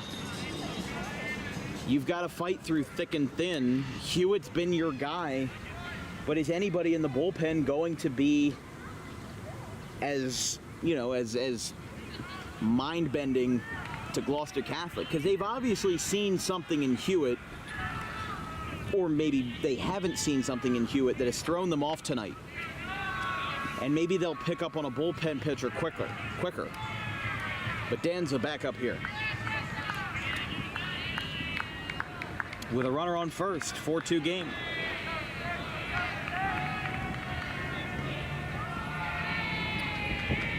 Gloucester Catholic with 2 runs on only 4 hits tonight.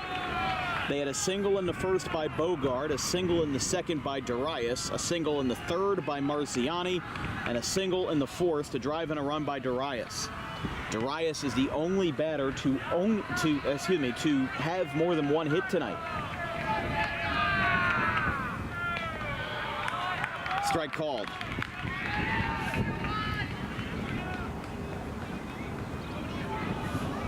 But Rancocas Valley isn't much better off because of all those errors that Gloucester Catholic committed in the second. They've got 4 runs on only 3 hits. Time is called. So Gloucester Catholic has 2 fewer runs, but 1 more hit than RV has. And there's only been 7 combined hits, but a lot of defensive miscues have turned this game on its head, and they've defined that game.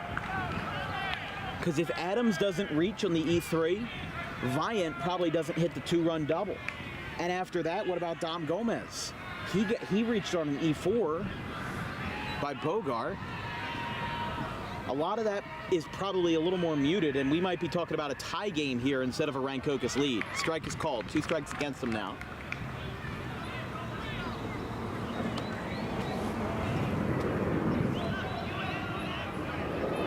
Danza 0 for 2. He tapped out softly to the pitcher his first time. But Matt Hewitt, the senior right-hander, has gone all the way so far tonight. Throw to first, not in time. As we said, only 4 hits allowed, 2 runs, both earned.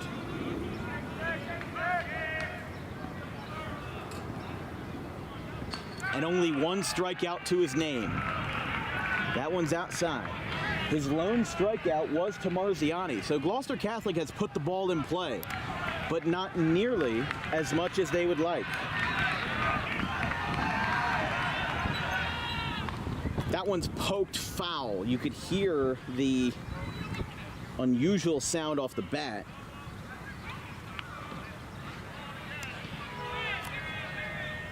But this is one of those games that will send chills down your spine.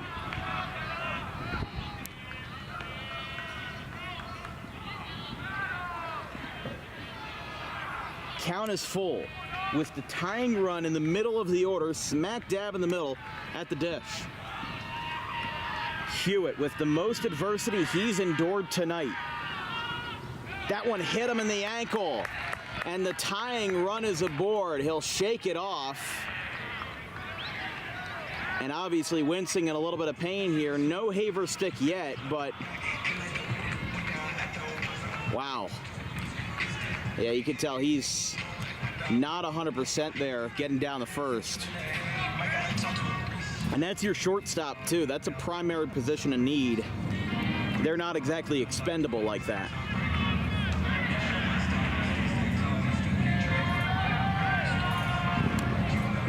Well, here's Darius.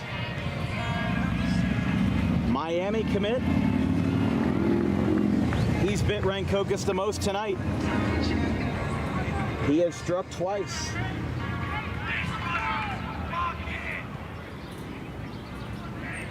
Two for two with two singles. And he has one of Gloucester Catholic's 2 RBIs. In the number 6 spot, he has been the X factor. And he is swinging like he wants to send that ball to Camden. That one just hit off of the apartment all the way across the street. I think that hit one of the shingles up there. 0-1.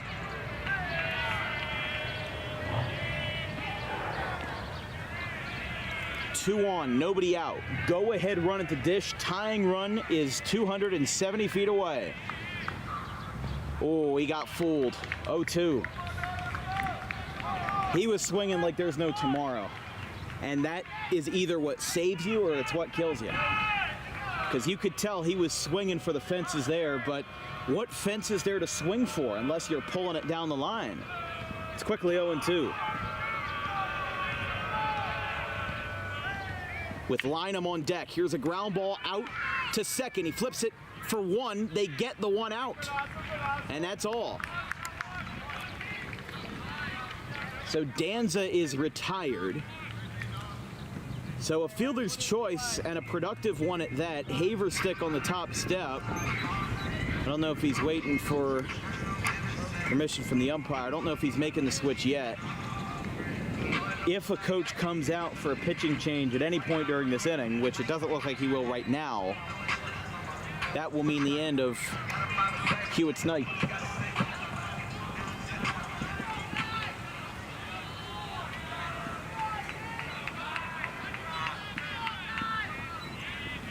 So Lipoff's pinch runner is now at third. Darius now on first. He's reached base in all 3 plate appearances tonight after the 4-6 fielder's choice. And now for the lefty, Guy Lynham.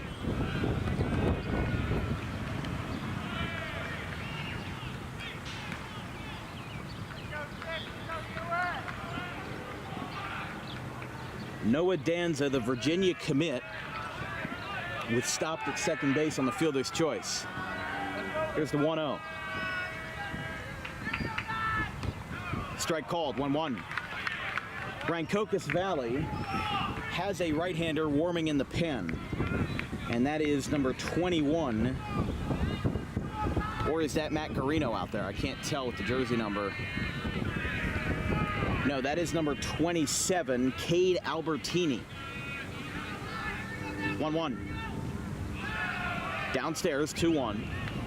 But as I said, there has been something in Matt Hewitt tonight that has fooled Gloucester Catholic, as they have not been fooled many times before.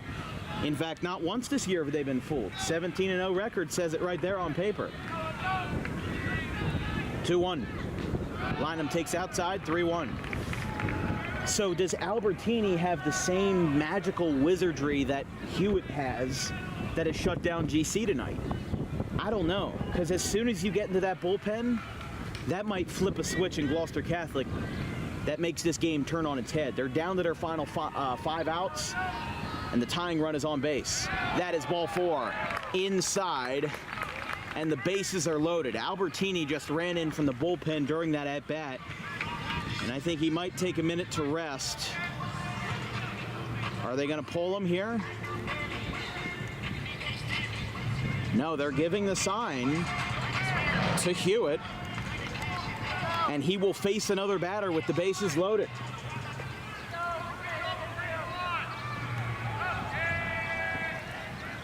One out for the underclassman Pancoast versus the senior Hewitt. First pitch outside. See, he's not throwing incredibly wild. He's just not throwing in the strike zone. It's like he's drawing a dartboard and hitting every spot but the strike zone. And that's where he just needs to lock in and settle down. But facing Gloucester Catholic, there's no locking in. They are in your head 24/7. And that's what makes this team so special. Strike called. 1-1. Looked a little favorable to Hewitt there, but we'll move on. Lipoff walked. He was replaced and now is at third. Darius on second, Lynham on first. That one's fouled back to the netting. 1-2. Marziani on deck. He's 1 for 2 with a strikeout and a single. Just his 4th career varsity hit with the Rams, with a floater in the right field. Here we go. Nowhere to run, nowhere to hide. Bases loaded, and a 1-2 count from Rancocas. Little tapper up the first baseline, and it is foul.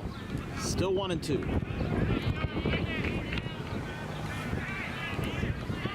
I mean, I'll say right now, I'm an Audubon kid. Never been to Rancocas Valley, never have been to Gloucester Catholic as a student. I am an objective commentator, at least I like to believe. But this is sending chills down my spine. This is one of the best games we've covered in a long time. Outside. 2-2 now.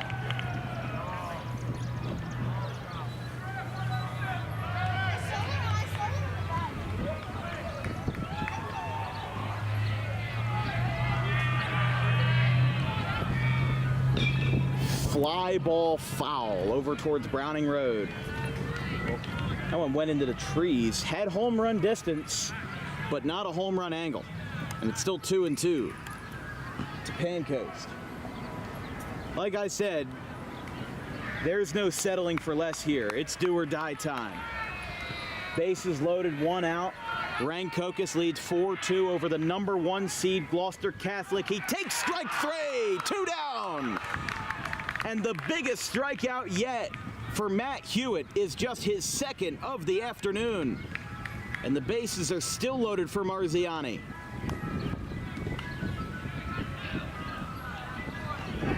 He just needs 1 more. Is Haverstick going to give him the nod? It looks like he will. Versus Sal Marziani.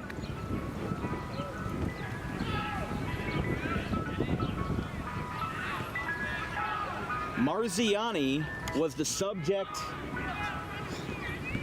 of Hewitt's first strikeout.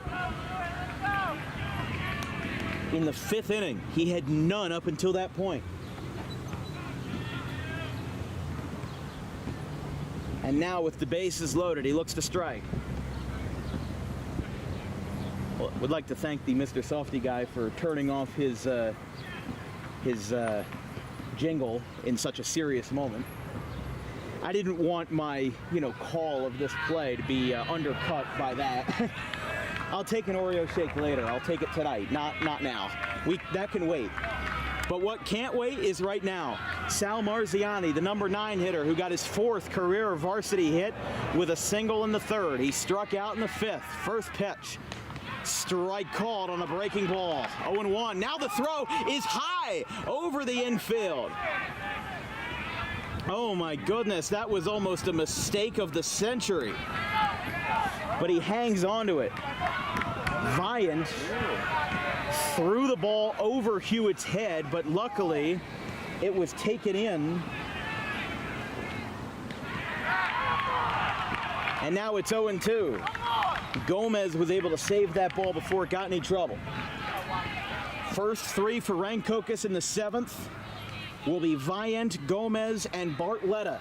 8, 9, and 1. Bases loaded for Marziani. 0-2. He got him! He got him! Strike 3 swinging! And Matt Hewitt, with what possibly could be his last pitch of the night, ends up being the most important. Marziani goes down for the 2nd time tonight, and when Gloucester Catholic needed it most, they did not get the lucky break. We'll go to the 7th. My heart is pounding out of my chest. It's 4-2, Red Devils. Garden State Pet Center is an independently owned full-service pet store. Our specialty is promoting companionship between people and animals by providing the healthiest product choices available, including all-natural foods, supplements that support and relieve health issues, and innovative products for pet parents. Our goal is to provide our customers with a relaxing environment, and while we're not striving to be the biggest store on the East Coast, we're striving to be the best.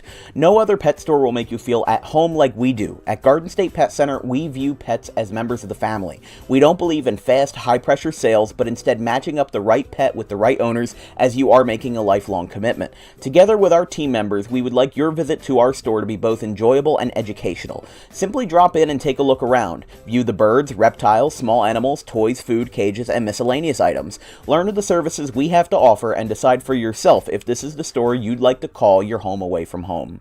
Victor Santucci, owner of Garden State Pet Center. Visit us today at 226 South Whitehorse Pike in Audubon, New Jersey. We're open 7 days a week for all of your pets' needs.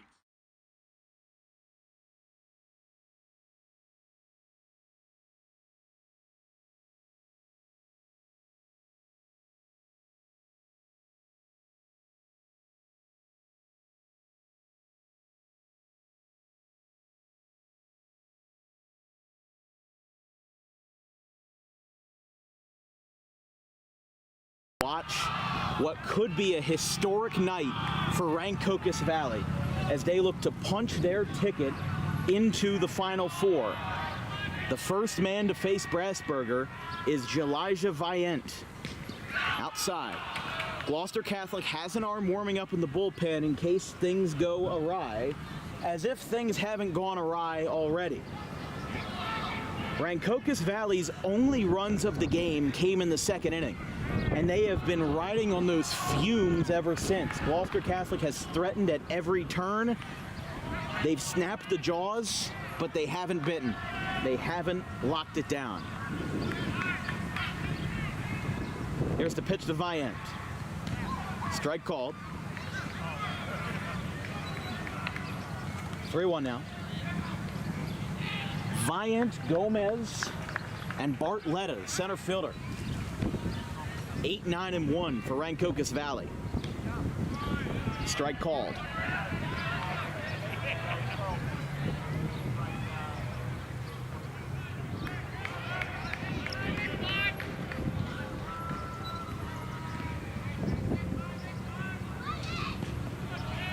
Ball 4, and Viant gets aboard. And a leadoff walk to Viant. No moves yet from Dennis Barth, but we'll go to the bottom of the order, the number 9 spot with Gomez.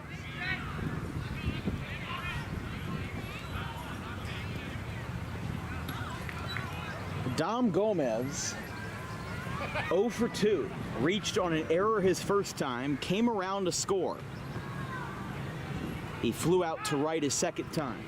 Gloucester Catholic, their biggest need here would be a double play.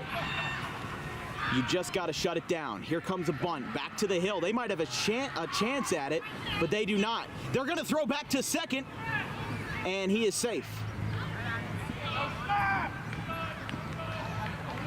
Close call. They almost got a double play in the most unorthodox way possible, but Gomez retires himself on a sac bunt, advances Viant to second base.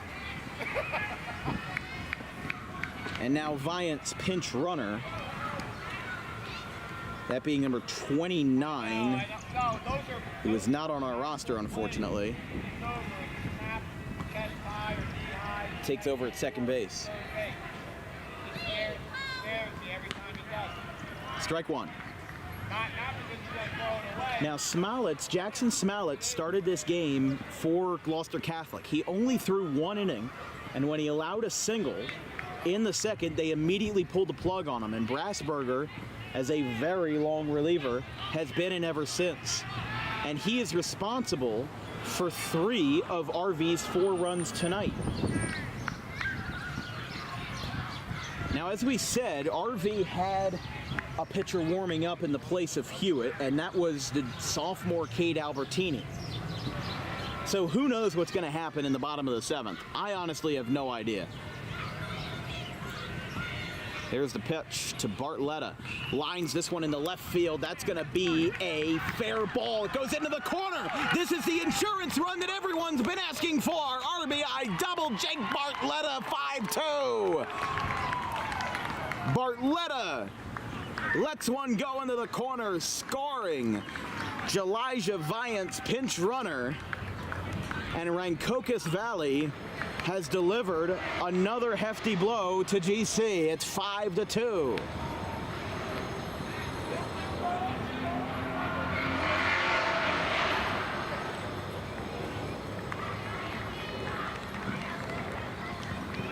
Dennis Barth comes out and Evan Brassberger is out. We'll have a pitching change as Gloucester Catholic now has gone through their 3rd pitcher tonight. Rancocas Valley looking for an upset of a lifetime. It's 5-2 here in the 7th.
Gloucester Catholic trotting out their lefty, Jack Mastero, for some shutdown baseball here in the 7th. He's got 6 scoreless innings this year and has only allowed 1 hit in all of those endeavors. He had 1 scoreless inning last year as well, so he is yet to allow an earned run, or in fact an unearned run, at the high school level. So we'll see what he can work with here. But right now, after the RBI double by Bartletta, this has been a wild game, and really makes you think. Rancocas Valley bringing the madness here to the Diamond Classic. And you know, I saw a tweet from our good friend Chris Baker.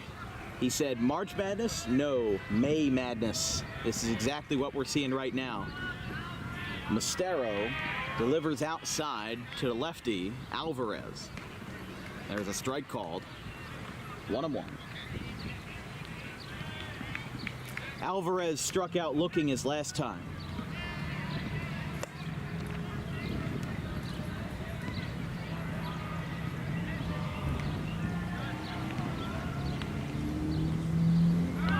one is down. The final line for Evan Brassberger, he came in the second, was relieved in the seventh.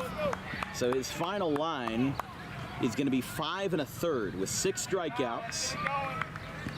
Only 2 hits allowed.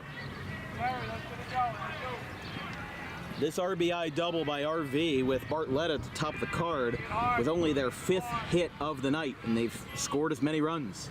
Swang and a miss. Was chasing at the clouds there, and it's a 2-2 count. You got to remember, though, what Gloucester Catholic is going to have in the bottom of the 7th. They're going to have the top 3, Bogart, Terranova, and Mastero, all quick guys, and those bottom 2 particularly, Terranova and Mastero, huge power bats for GC. So if you want to save the undefeated season, then you're going to have to go through them. And if you want to break the undefeated season, you also have to go through them. 2-2, down and away, 3-2. For RV right now, runner on second, that is still Bartletta. He'll be followed up by Rodriguez, who is 0 for 2 with a double play, a ground out, and a walk tonight.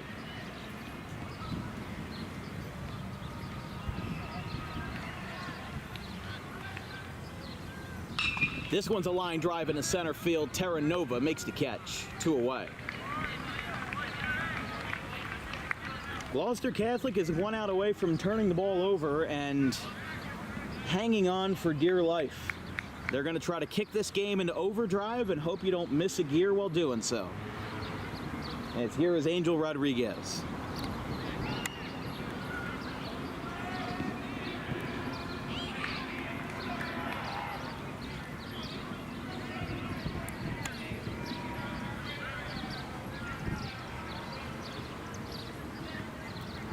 Lefty-lefty matchup, and this is the platoon that GC wanted.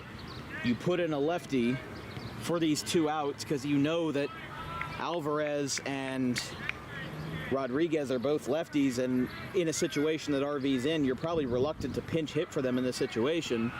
You'd probably pinch hit for them when they're losing, not when you're winning, though, especially when you're up by 3. You don't have too much to work with, but you've got enough to work with where, you know, lefty-lefty hits, they still happen. They're a little rarer, but if you know what you're doing, and if you have enough experience with a pitcher of the same hand, you can turn the ball right your way. Down, 2-0.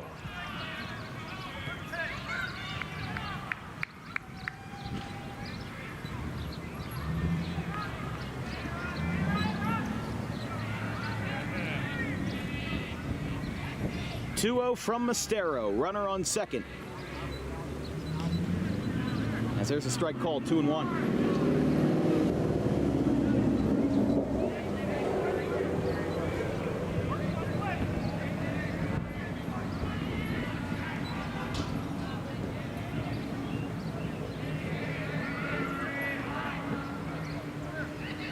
2-1, lined out towards second base. It hops to Bogart, right to him, and the side is retired. We go to the bottom of the 7th. RV to their final 3 outs. Jack Mastero gets the job done and stops the bleeding, but will the tourniquet be applied in time? Well, the Red Devils disagree. It's 4-2.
Well, here we go.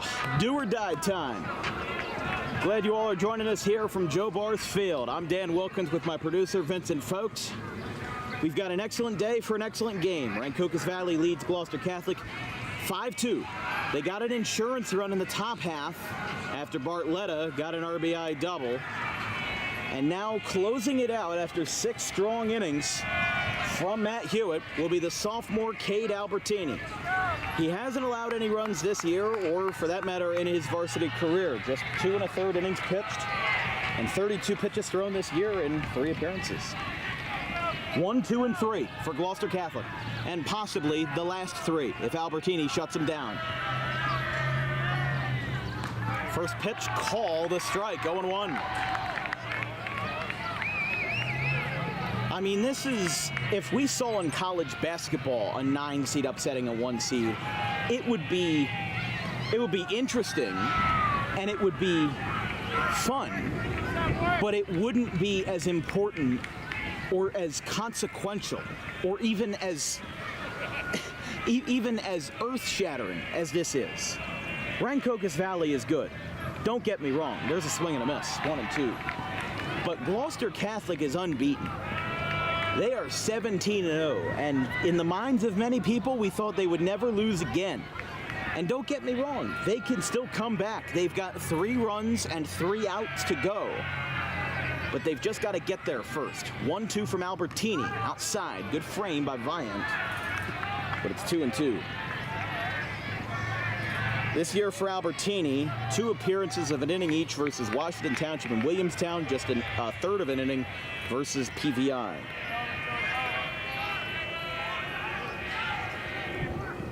That hits Bogart in the back.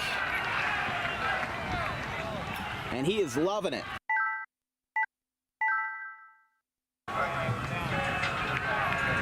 Here's Terranova now.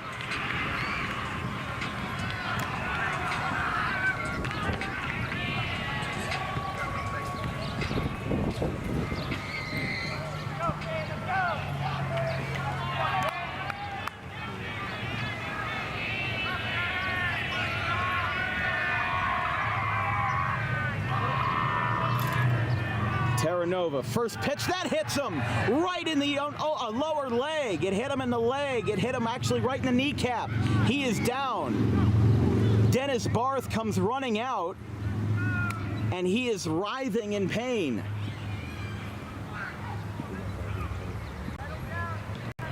So 2 batters for Albertini and 2 hit by pitches. Terranova rolling around in the dirt.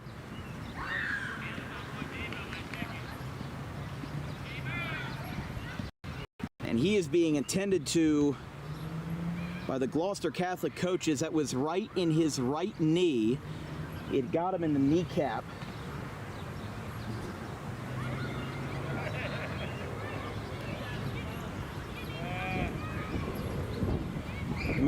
Reminds you of Dom Frankowski from earlier this year with Rosemont with his injury, and he gets up and he will walk to first base. Under his own power, he was writhing in pain, and possibly through sheer will and the power of adrenaline, he's on base and will not be pinch ran for. He's walking it off. You can tell he's hurting.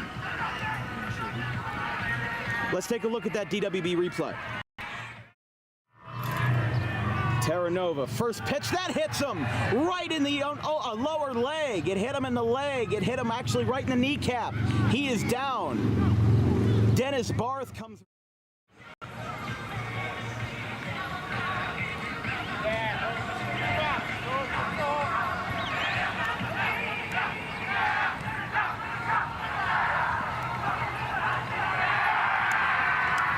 Listen to this dugout.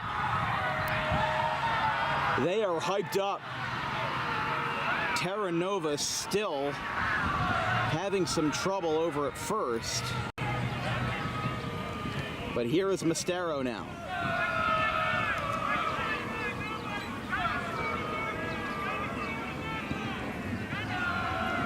Two on.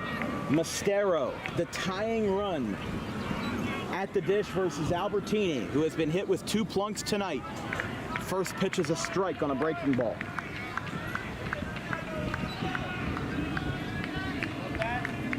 Obviously a little help there with Terra Nova by first base coach Steve Mondial.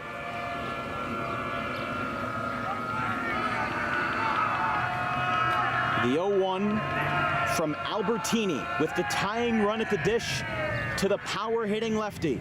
Mastero hits it foul. 0-2.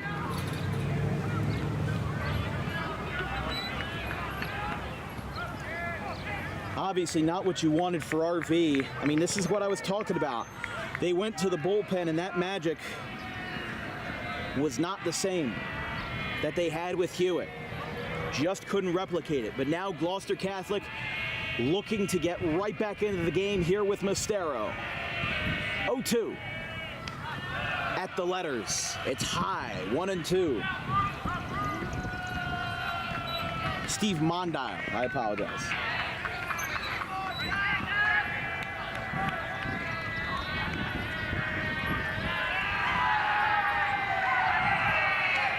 One ball, 2 strikes to Mastero. A scoreless ERA on the hill and a .373 average at the plate. He's got a homer this year. Can he strike again? That's in the dirt. Both runners hold. Good cautious move there. And it's 2-2. His home run came on the road at Clearview. Not necessarily a hitter or pitcher-friendly park. Pretty much a cookie-cutter stadium. That was in a 13-3 win back on the 24th.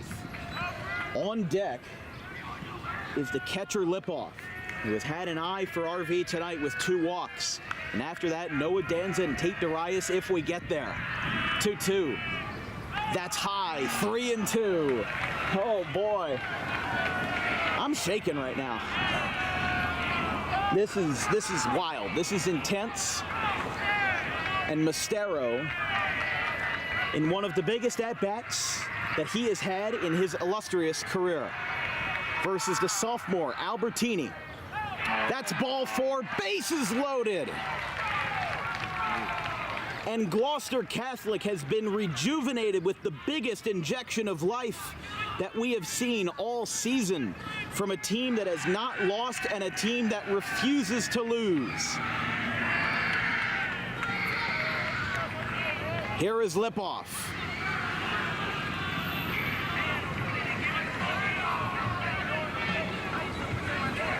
Lipoff has walked twice, but the most adversity RV's faced tonight by far. Bases loaded, nobody out. And I've sounded like a broken record, but I'll say it again. Nowhere to run, nowhere to hide. Here we go. First pitch. Outside, 1-0. Gloucester Catholic, if they win this game, or whoever wins this game, will play Lenape versus Cherry Hill West in the semifinals. The other 2 matchups that will be held tomorrow is Washington Township versus Delsea, another low and high seed with a high 20 seed and a number 6 seed. And then Northern Burlington, the 26 seed versus versus Kingsway, the number 2 spot. Delsea and Gloucester Catholic was the Diamond Classic final from last year. That one's inside, 2-0.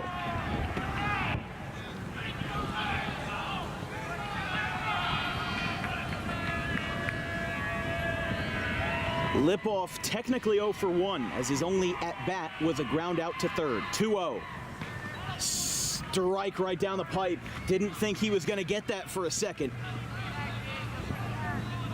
But it's 2-1 to Lipoff, who has been a master of working the zone tonight. And he's going to look to do it again. 2-1. There's another strike, 2-2.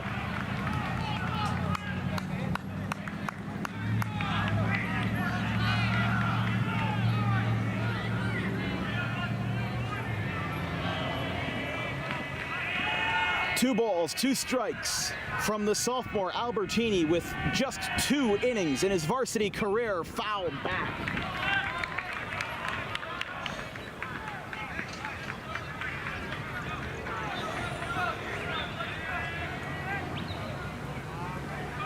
You're kidding me, right? 362?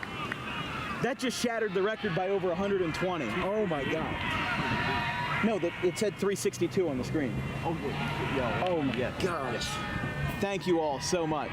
2-2. Line drive in the shallow center field. That's going to drop for a hit.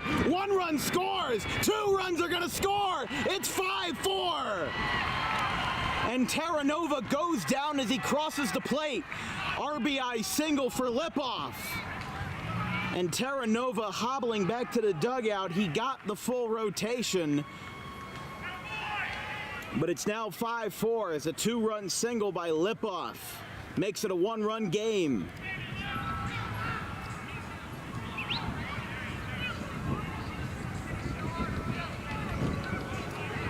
Mastaro did hold at second.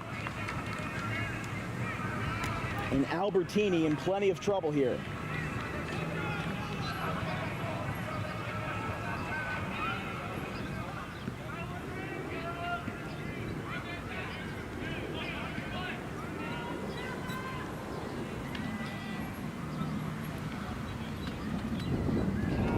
They will run for Lipoff.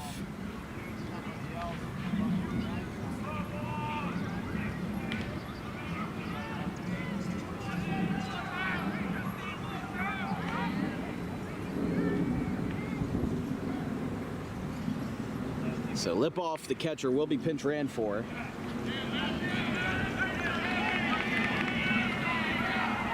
And Lipoff gets a nice mob in the dugout after his 2-run single. That man almost burst through there through a brick wall. Jude Morgan is running at first for Lipoff. He's been the pinch runner for Lipoff all night, but he wasn't on our roster, so I apologize for the error. And this has been the longest break between at-bats I've ever seen. They're just building it up at this point. Tying run on second, winning run, Morgan on first, just 3 bases away. A bunt attempt from Danza misses, but he did pull back in time. It's 1-0.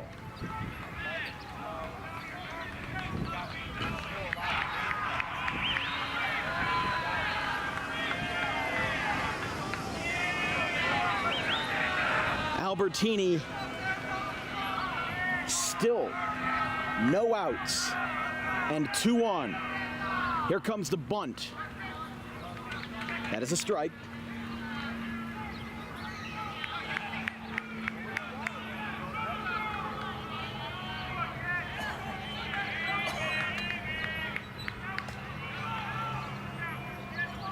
One ball, 1 strike to Danza.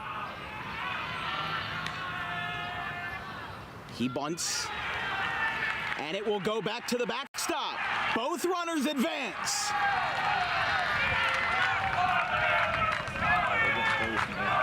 They're getting closer by the pitch. And now Viant meets with Albertini.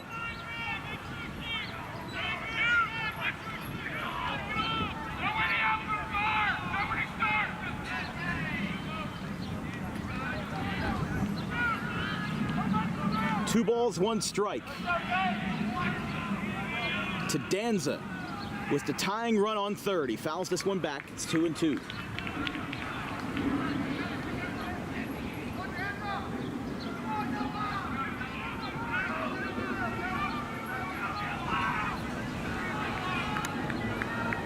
Two balls, 2 strikes.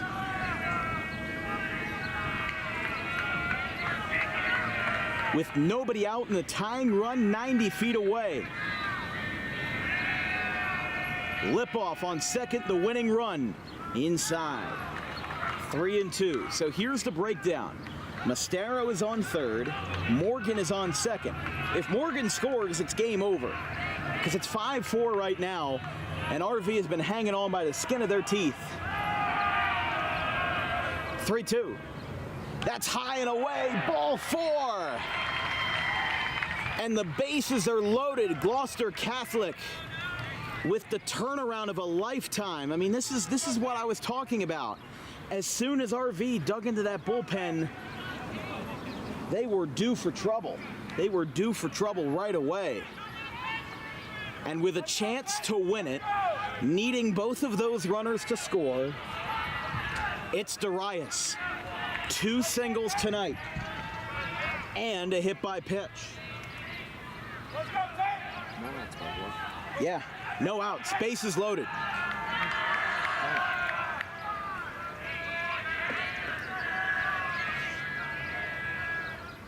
That one is high, 1-0. I apologize. Darius is 2 for 3.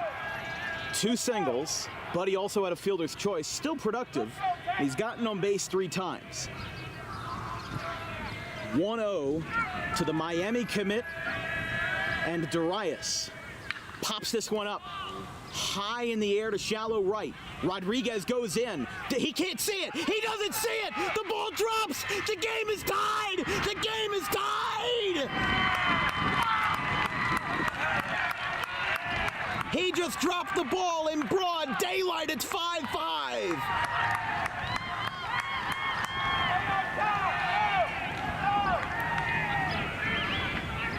And Tate Darius, he did it. We'll take it, we'll take it. He stunk 2 of them yesterday.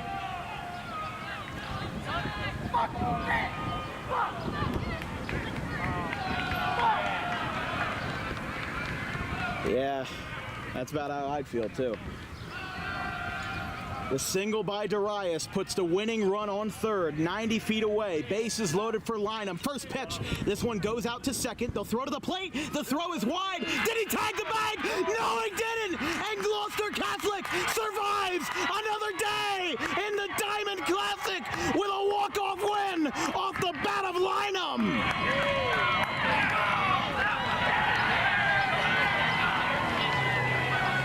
Rodriguez with some choice words, and Gloucester Catholic doesn't care. I wouldn't either. Walk-off win. 6-5. And these guys will shake hands for what could be possibly the most tumultuous game we've seen in years. Classic right there, 6-5. Gloucester Catholic went into the inning for sure that they wouldn't have a shot, and they did it. I mean, I had no confidence in Gloucester Catholic, straight up. I thought that they were just going to go down and Rancocas Valley was going to have an upset of a lifetime, but instead, Gloucester Catholic pulls off the reverse upset and wins it 6-5 on a walk-off to second base as Dom Gomez missed the throw to the plate. Viant didn't make the throw. And now the winner of Lenape and Cherry Hill West tomorrow on DWB determines Gloucester Catholic's opponent. Stay tuned for the DWB post-game player of the game presented by Harper Driving School. We'll be right back. GC wins 6-5.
Here with our Harper Driving School Player of the Game in a wild 6-5 walk-off win for Gloucester Catholic over Rancocas Valley in the Diamond Classic quarterfinals, the Miami Hurricanes commit Tate Darius. He gets the Player of the Game for getting 3 singles and getting on base all 4 times. And while Gloucester Catholic, you've done more than having 3 singles in a game before, but this was a game where you were especially productive, not just on the offensive side of the ball, but on the defensive side. It goes without saying, this was a wild win. Oh, yeah, you guys sure. were down 5-2, down to your final 3 outs, and just personally, how did you feel out there today? I was feeling good coming into the game. I knew that, Jackson, unfortunately, he had to come out of the game early, but I knew that he was gonna throw good. And then Evan came in and he threw really good. And I knew we went down 4-1, but I was just telling the guys on the bench, we just got to stay loose and play our game. We got 6 innings to score 3 runs, and it took us to the last inning, but we got them when it mattered, and yeah. I mean, yeah, I was especially surprised when Smallets came out of the game. I didn't know if he was planned to be an opener or what. I didn't know if that was just off the hook, but you guys handled it pretty well on the defensive side of the ball. You guys didn't really allow any other errors after the ones in the second, yeah. And none that you were responsible for, but at the same time, you guys have battled through adversity not as much as other teams in your conference have this season. I mean, 18-0, a lot of people say, oh, these guys would never lose again. Yeah. But so many people, were able to see that it was 5-2. Rancocas Valley had a great run going. What was the mindset like in the dugout when you guys were going into the 5th, 6th, 7th inning and you guys just hadn't put it together on offense yet? We just wanted to, we just wanted to slow down. I kept telling the guys, all the guys, you get 2 strikes, you just got to fight. Just next pitch.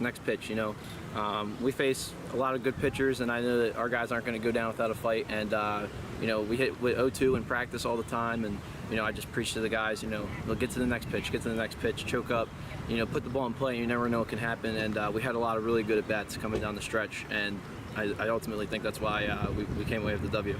Yeah, and I mean, look, you guys were a little bit off balance versus RV with Matt Hewitt had a 4.75 ERA going into the game. Obviously, on paper, it looked like it was going to be pretty lopsided, but yeah. Rancocas Valley held you guys in check, but you didn't. You got 2 singles right away, and you even got an RBI out of it, one of the first 2 for Gloucester Catholic. So was there something up there that you were seeing that was just something that translated to you, but maybe didn't translate to the other guys in the order? No, I don't think so. I just I know that we went down, and we have a bunch of young guys in the lineup. They're all studs, but they're still young and they don't have as much experience as I may have had. And we've been behind in a lot of games, and I know that you can't press, and you gotta take it at bat by bat and run by run. And I was just going up there, just trying to same mindset as I always have. Not trying to do too much, just trying to pass it on to the next guy and try to get across to score. So there wasn't really anything special. I was seeing the ball pretty good.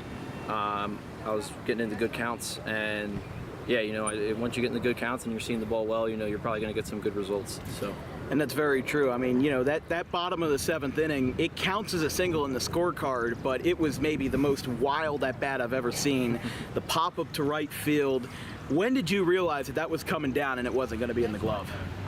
Yeah, so we got bases loaded, we had no outs, and I was like, I just gotta drive one, just up the middle, just do everything that I've been doing, and he threw me up away fastball, and I got under it. I hit it real high, and I was like, oh shoot, he's gonna catch it. And I saw him, and they were running in circles, and I was like, oh shoot, it's gonna get down. Yeah, he had his hands up, yeah. And that's just all you can do when it's in that situation. Sometimes the guys might feel the pressure, and I think we got to him a little bit there, and all you gotta do is just put the ball in play and see what can happen.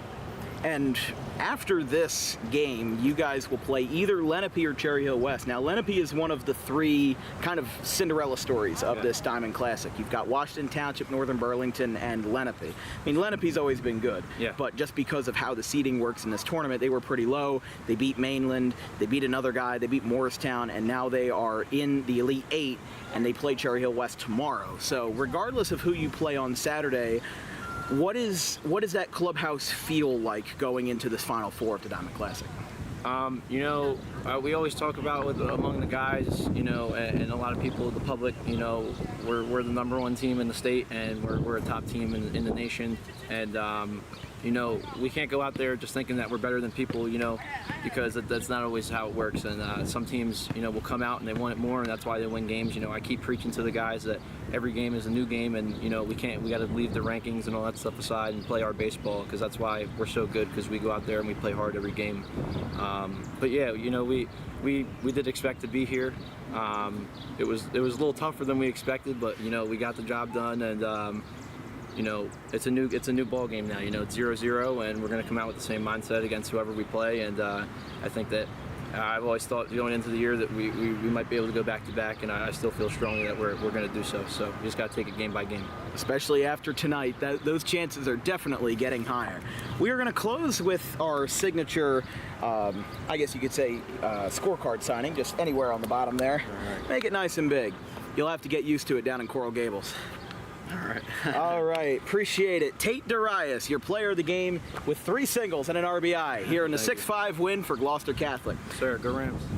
That'll be all for us tonight here on DWB. You can go grab your stuff and go party with the fellas, all right? All right. Thank you. See you guys soon. All right, well, that'll be all for us tonight. Just wanted to say a big thank you to everyone who tuned in. We broke the DWB viewership record tonight with over 385 viewers watching this game at once. Gloucester Catholic broke that record 4 months ago. Actually, no, 3 months ago, because we had Bishop Eustace and Gloucester Catholic, excuse me, in basketball, and there was 240. You guys shattered that record again. Cannot tell you how grateful I am to have such a grateful viewer base, and the people, especially Gloucester Catholic and Rancocas Valley, that watch, every single week and help us out with everything that we do here in South Jersey. Definitely appreciate it so much. But if you are a Gloucester Catholic fan, I've got good news for you, because we're going to be in Cherry Hill West tomorrow covering Lenape versus Cherry Hill West in the in the Elite 8 of the Diamond Classic. So the winner of that game will play Gloucester Catholic right here on Saturday. And while I can't make the game on Saturday, unfortunately, or any Diamond Classic game on Saturday, we are booked for Shawnee versus Audubon. It's going to be fun, and you guys will at least get to figure out who will be your opponent on Saturday. Final score tonight in an instant classic: Rancocas Valley 5, Gloucester Catholic 6. Guy Lynham gets a walk-off error on the second baseman to cap a 4-run, no-out comeback in just the span of 7 batters. From everybody here at DWB, our social media coordinators Brandon DeKagerland and Keely Coran, our graphic crew Gavin Van Rel, Caleb Lane, and Liam Nolan, my wonderful producer Vincent Vogt. I'm Dan Wilkins. We've got a doubleheader tomorrow: Lenape and West at 4, Highland and Triton at 7 from Belmar Rec. Until next time, we've got 14 innings tomorrow, so rest up and turn on those TVs, because we've got some exciting action in South Jersey right around the corner. Have a good one, folks.